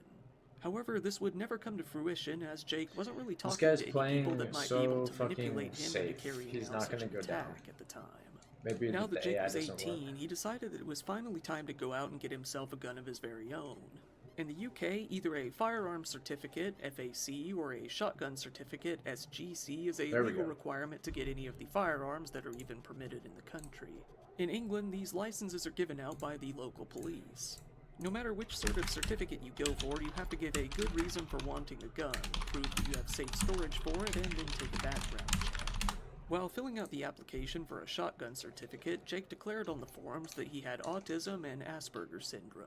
He gave the authorities full permission to contact his general practitioner about it and ask for any more details. He said that he only wanted the gun to shoot at clay pigeons. The policeman who was there at the time took Jake's word when he said that he had no history of stress, anxiety, or depression. It was said that he appeared to be a very likable young man with a positive attitude who simply had an interest in sporting guns. When Jake's GP was contacted, he said that he had no concerns about Jake owning a gun. However, this doctor only gave a response from a template and didn't give any information beyond that. In the end, Jake was declared to be very low risk, and after quite a while, his license was granted in January of 2018. He was now 20 years old and finally had a gun, something that he had pined over for his entire life up until this point. Jake, however, wasn't happy for long. He was a very deeply troubled young man, and one of his biggest troubles was his own loneliness. He constantly came back to one thing in his mind, the fact that he missed out on teenage parties, fun, and ultimately young love. This feeling gradually grew into resentment within his mind. He hated seeing happy teenage couples, feeling that he himself, at the age of 20, was now too old and had already missed out on his life. You know, love is for the young. That's the fact of the matter. Love is for the young. You know, and I know I'm still somewhat young, and I hope I can 20 make is up pretty for young. it, but I have a feeling like I'll miss that boat and it's never coming back. You can't ever make up for Like, that. when were 20-year-olds born? 2004? One night, Jake went on a walk near his home. While That's walking fucking on a crazy, trail in a dude. local park, he passed by Imagine an being area born that in contained a 2004. small skate park on top of a hill. Up near some benches was exactly what Jake hated to see. A teenage boy and girl standing together, talking, enjoying each other's time. Jake climbed up the hill, appeared out of nowhere, and began to harass the two. They did their best to avoid him, but he kept approaching. This was when the altercation turned into assault as Jake closed in on the boy and punched him in the face between 5 and 9 times, kicking him in the head while he was down. The girl tried to get him to stop, so Jake slapped her across the face too. Jake berated the girl, spat on her, and screamed, "You can go to hell, I fucking hate women." Once a good group of other skaters made their way over and started yelling at Jake to stop, he decided it was time to flee the scene, for now. He slid down the hill and got back onto the trail. He headed back to the home he shared with his mom in Biddick Drive in the Kiam area of Plymouth. He started ranting to his mother about what had happened while loading up his shotgun. He said that he was going to go back to the park and finish things, but his mother begged and pleaded and finally convinced him not to go. As much of a problem as Jake was, his mom, Maxine, really doted on him. She did her best to be a good mom to him and keep him in line, all while she suffered from cancer to boot. Her friends have That would said, suck. she was a lovely woman, perfect in every way. She was always there for Jake, 100%. She used to say, I've got to get home for Jake to get his tea cooked. She was all for him, it was part of her life. She was devoted to him. While Maxine managed to keep the situation from getting much worse, she had no control over what the police would do. The police eventually found Jake and came out to his house to arrest him. They removed both his shotgun and his license for the time being. However, rather than facing any real charges, Jake was enrolled into a restorative justice program. This was partially due to the fact that everything was moving so slowly during lockdown that the police already had a large backlog of criminals to process. So Jake narrowly avoided having any jail time. As lockdown continued, Maxine finally recovered from her cancer. Now she had the strength to beg the police to give Jake some urgent mental health care that she felt he desperately needed. LiveWell Southwest, which provides health and social care for people in Plymouth, gave Jake some mental health care for the next 18 months, although they haven't been able to provide any details on exactly what kind of treatment he received. After Jake finally finished his anger management program that the police insisted he join, he was given back both his shotgun and his license. In the grand scheme of things, the gun was barely out of his possession for any time at all, despite his intention to commit a shooting without his mother's intervention.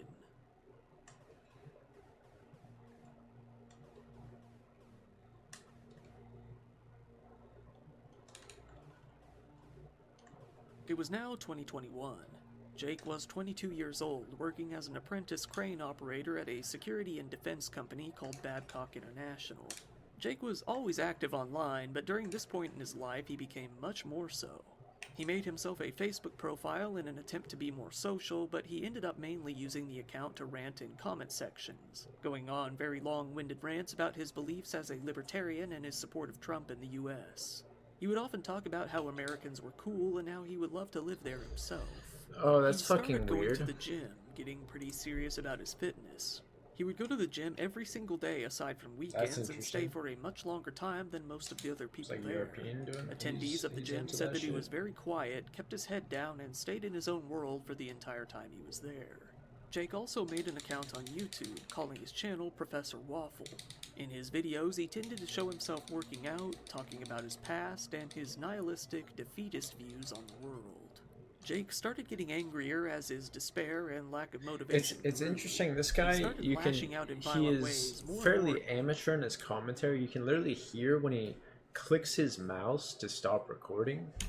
Nihilistic, defeatist views to show himself working out, talking about his past, and his nihilistic, defeatist views on the world.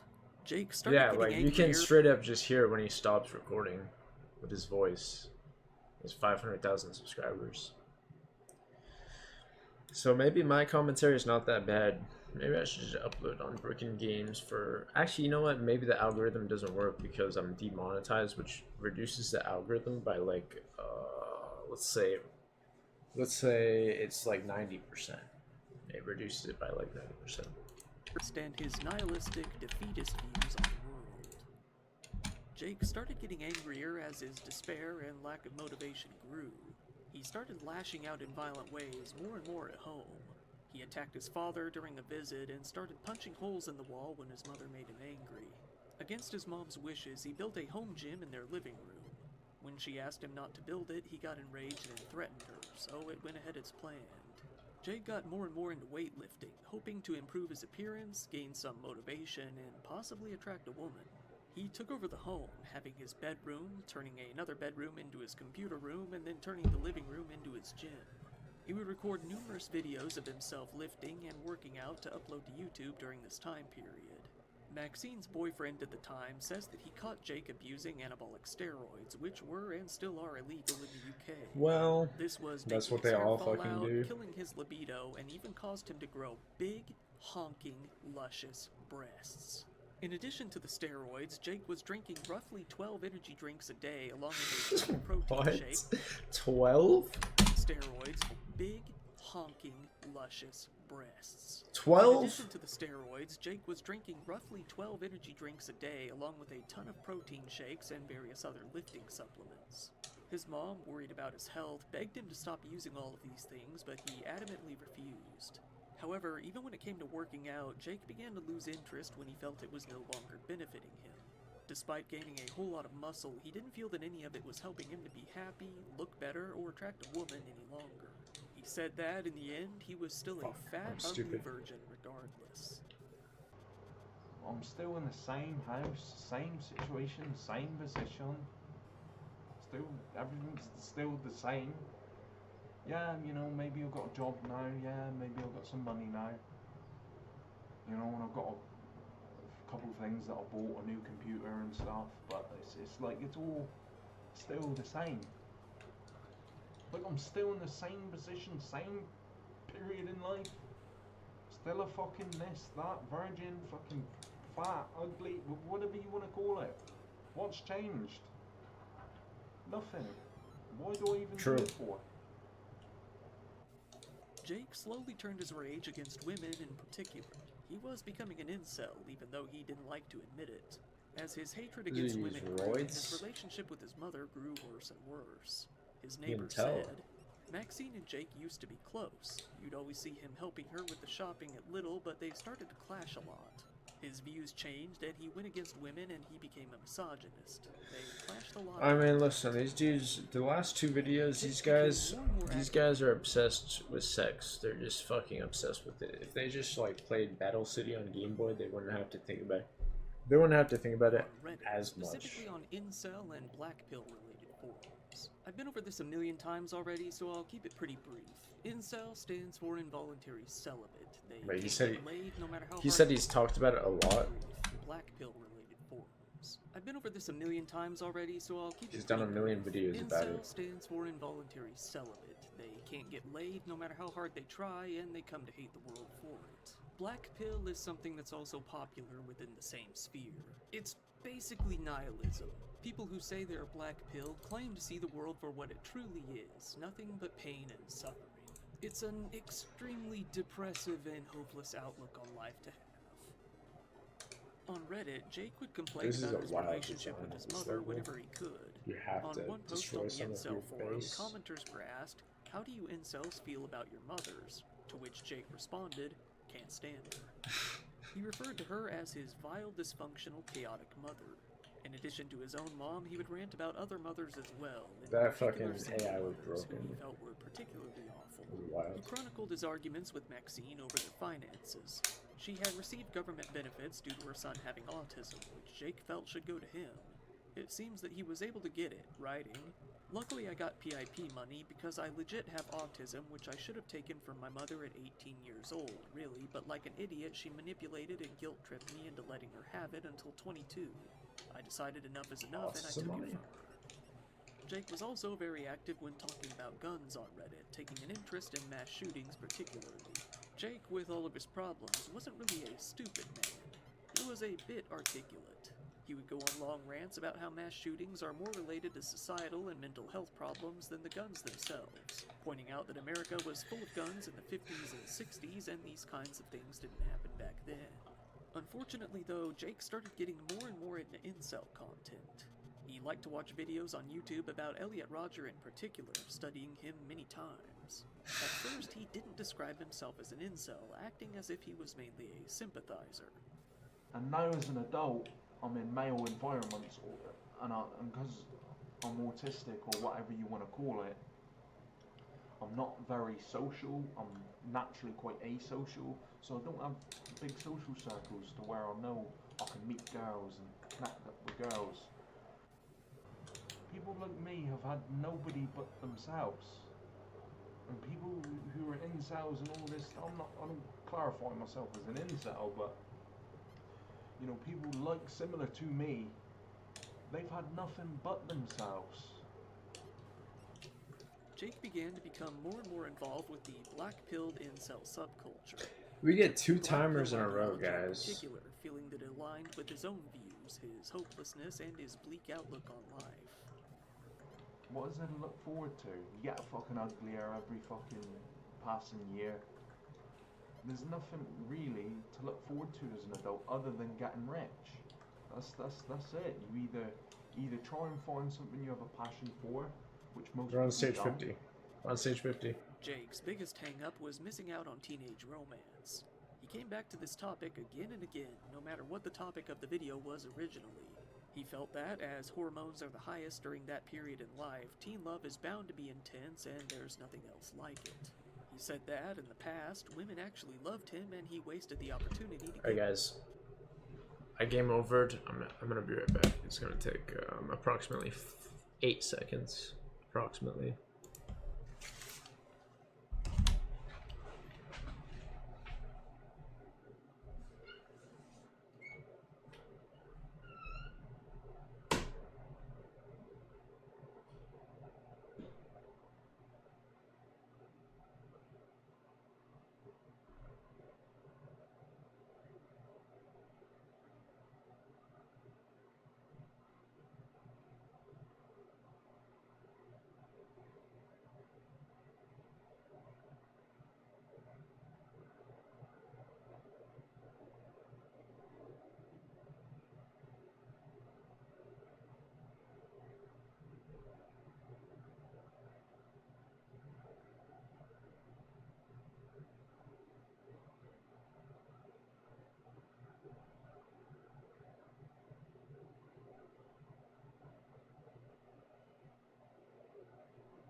Boys, we have made it to the last level of Battle City on Game Boy.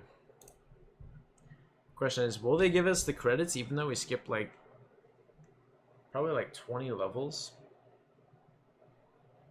I don't know. Listen, the reason why I skipped the first 35 seconds is because I've stages. It's because I've already played them on the other version of Battle City on Game Boy in Namco Gallery Volume 1. But both of these versions have a unique last 15 stages. That's the thing. Other difference, this version doesn't have fixed mode, which makes you everything visible. The version I played previously has came out 5 years later, also. So anyway, we'll see what happens. Actually, you know what? We'll do one attempt. No like video playing in the background because maybe there's gonna be like credit music potentially. So we're just gonna see what happens. Because we just need to clear this level pretty much. Pretty much.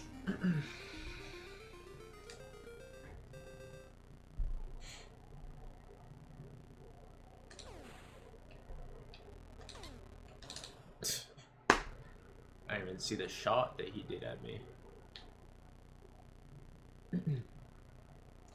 Obviously, if we fail, we have to go back to the video.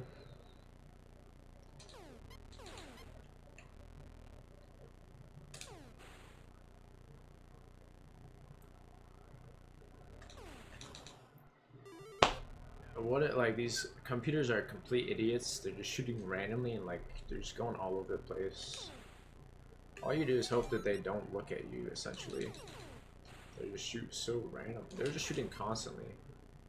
That guy barely beat.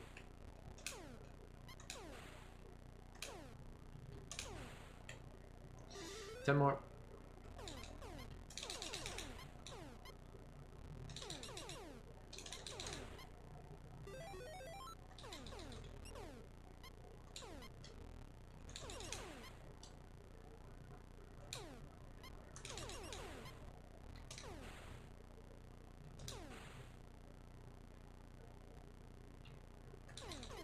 What? I I literally pressed the direction to look that way. Alright, so we had 3 enemies fucking in that level that we didn't defeat. We're just gonna retry because it was extremely close. Because this is the end of the game, fellas. Perhaps we shouldn't be playing a video about this fucking weirdo. Apparently he murdered someone. We haven't got to that point yet.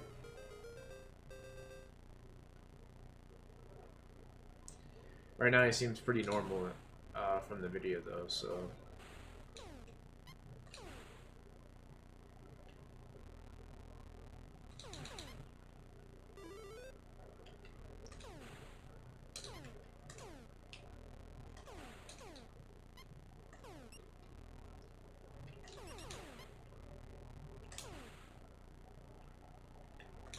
What? God, these fucking computers. So dumb.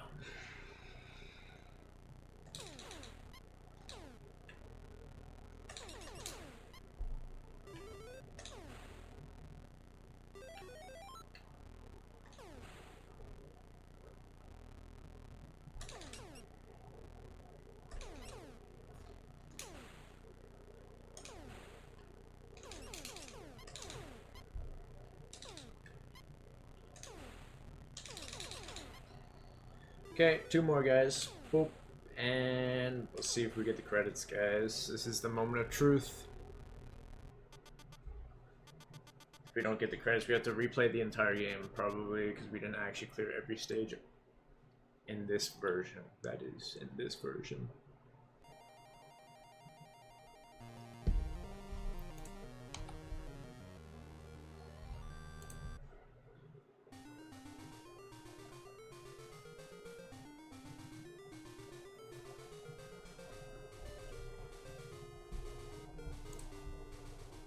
Okay, that wasn't that bad. Since we already did play this game for quite a few hours. First 35 stages. Suppose I should write a review on stream.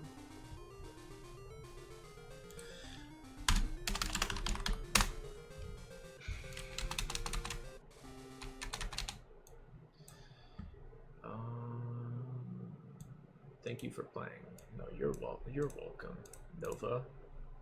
Whoever that is. We're gonna do a review on stream of this game. This game is only slightly above Atari 2600's combat in gameplay. There's 50 stages of non-functional AI where you have to destroy 20 tanks. The game is immediately boring and doesn't even feature music. So I had to watch videos about anti-circumcision.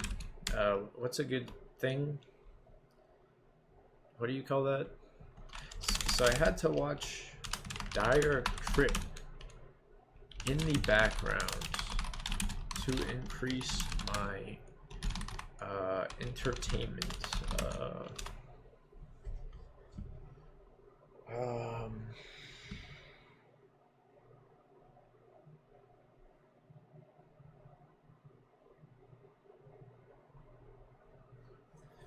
Since this game is honestly 0% engaging, most fun, you know what, there's no fun, whatever.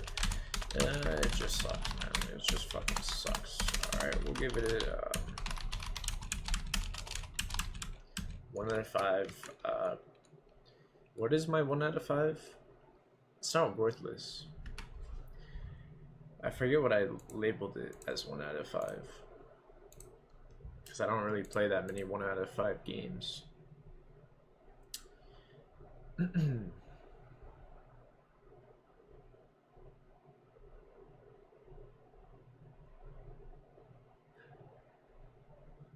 Is this the first one of the year?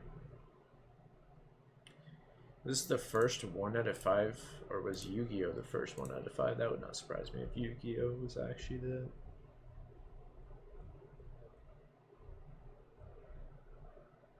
Super Mario Run, that's probably 1 out of 5. Yeah, I put it dreadful. I guess it's just dreadful. Yeah, you're not gonna find many games more dull than this one.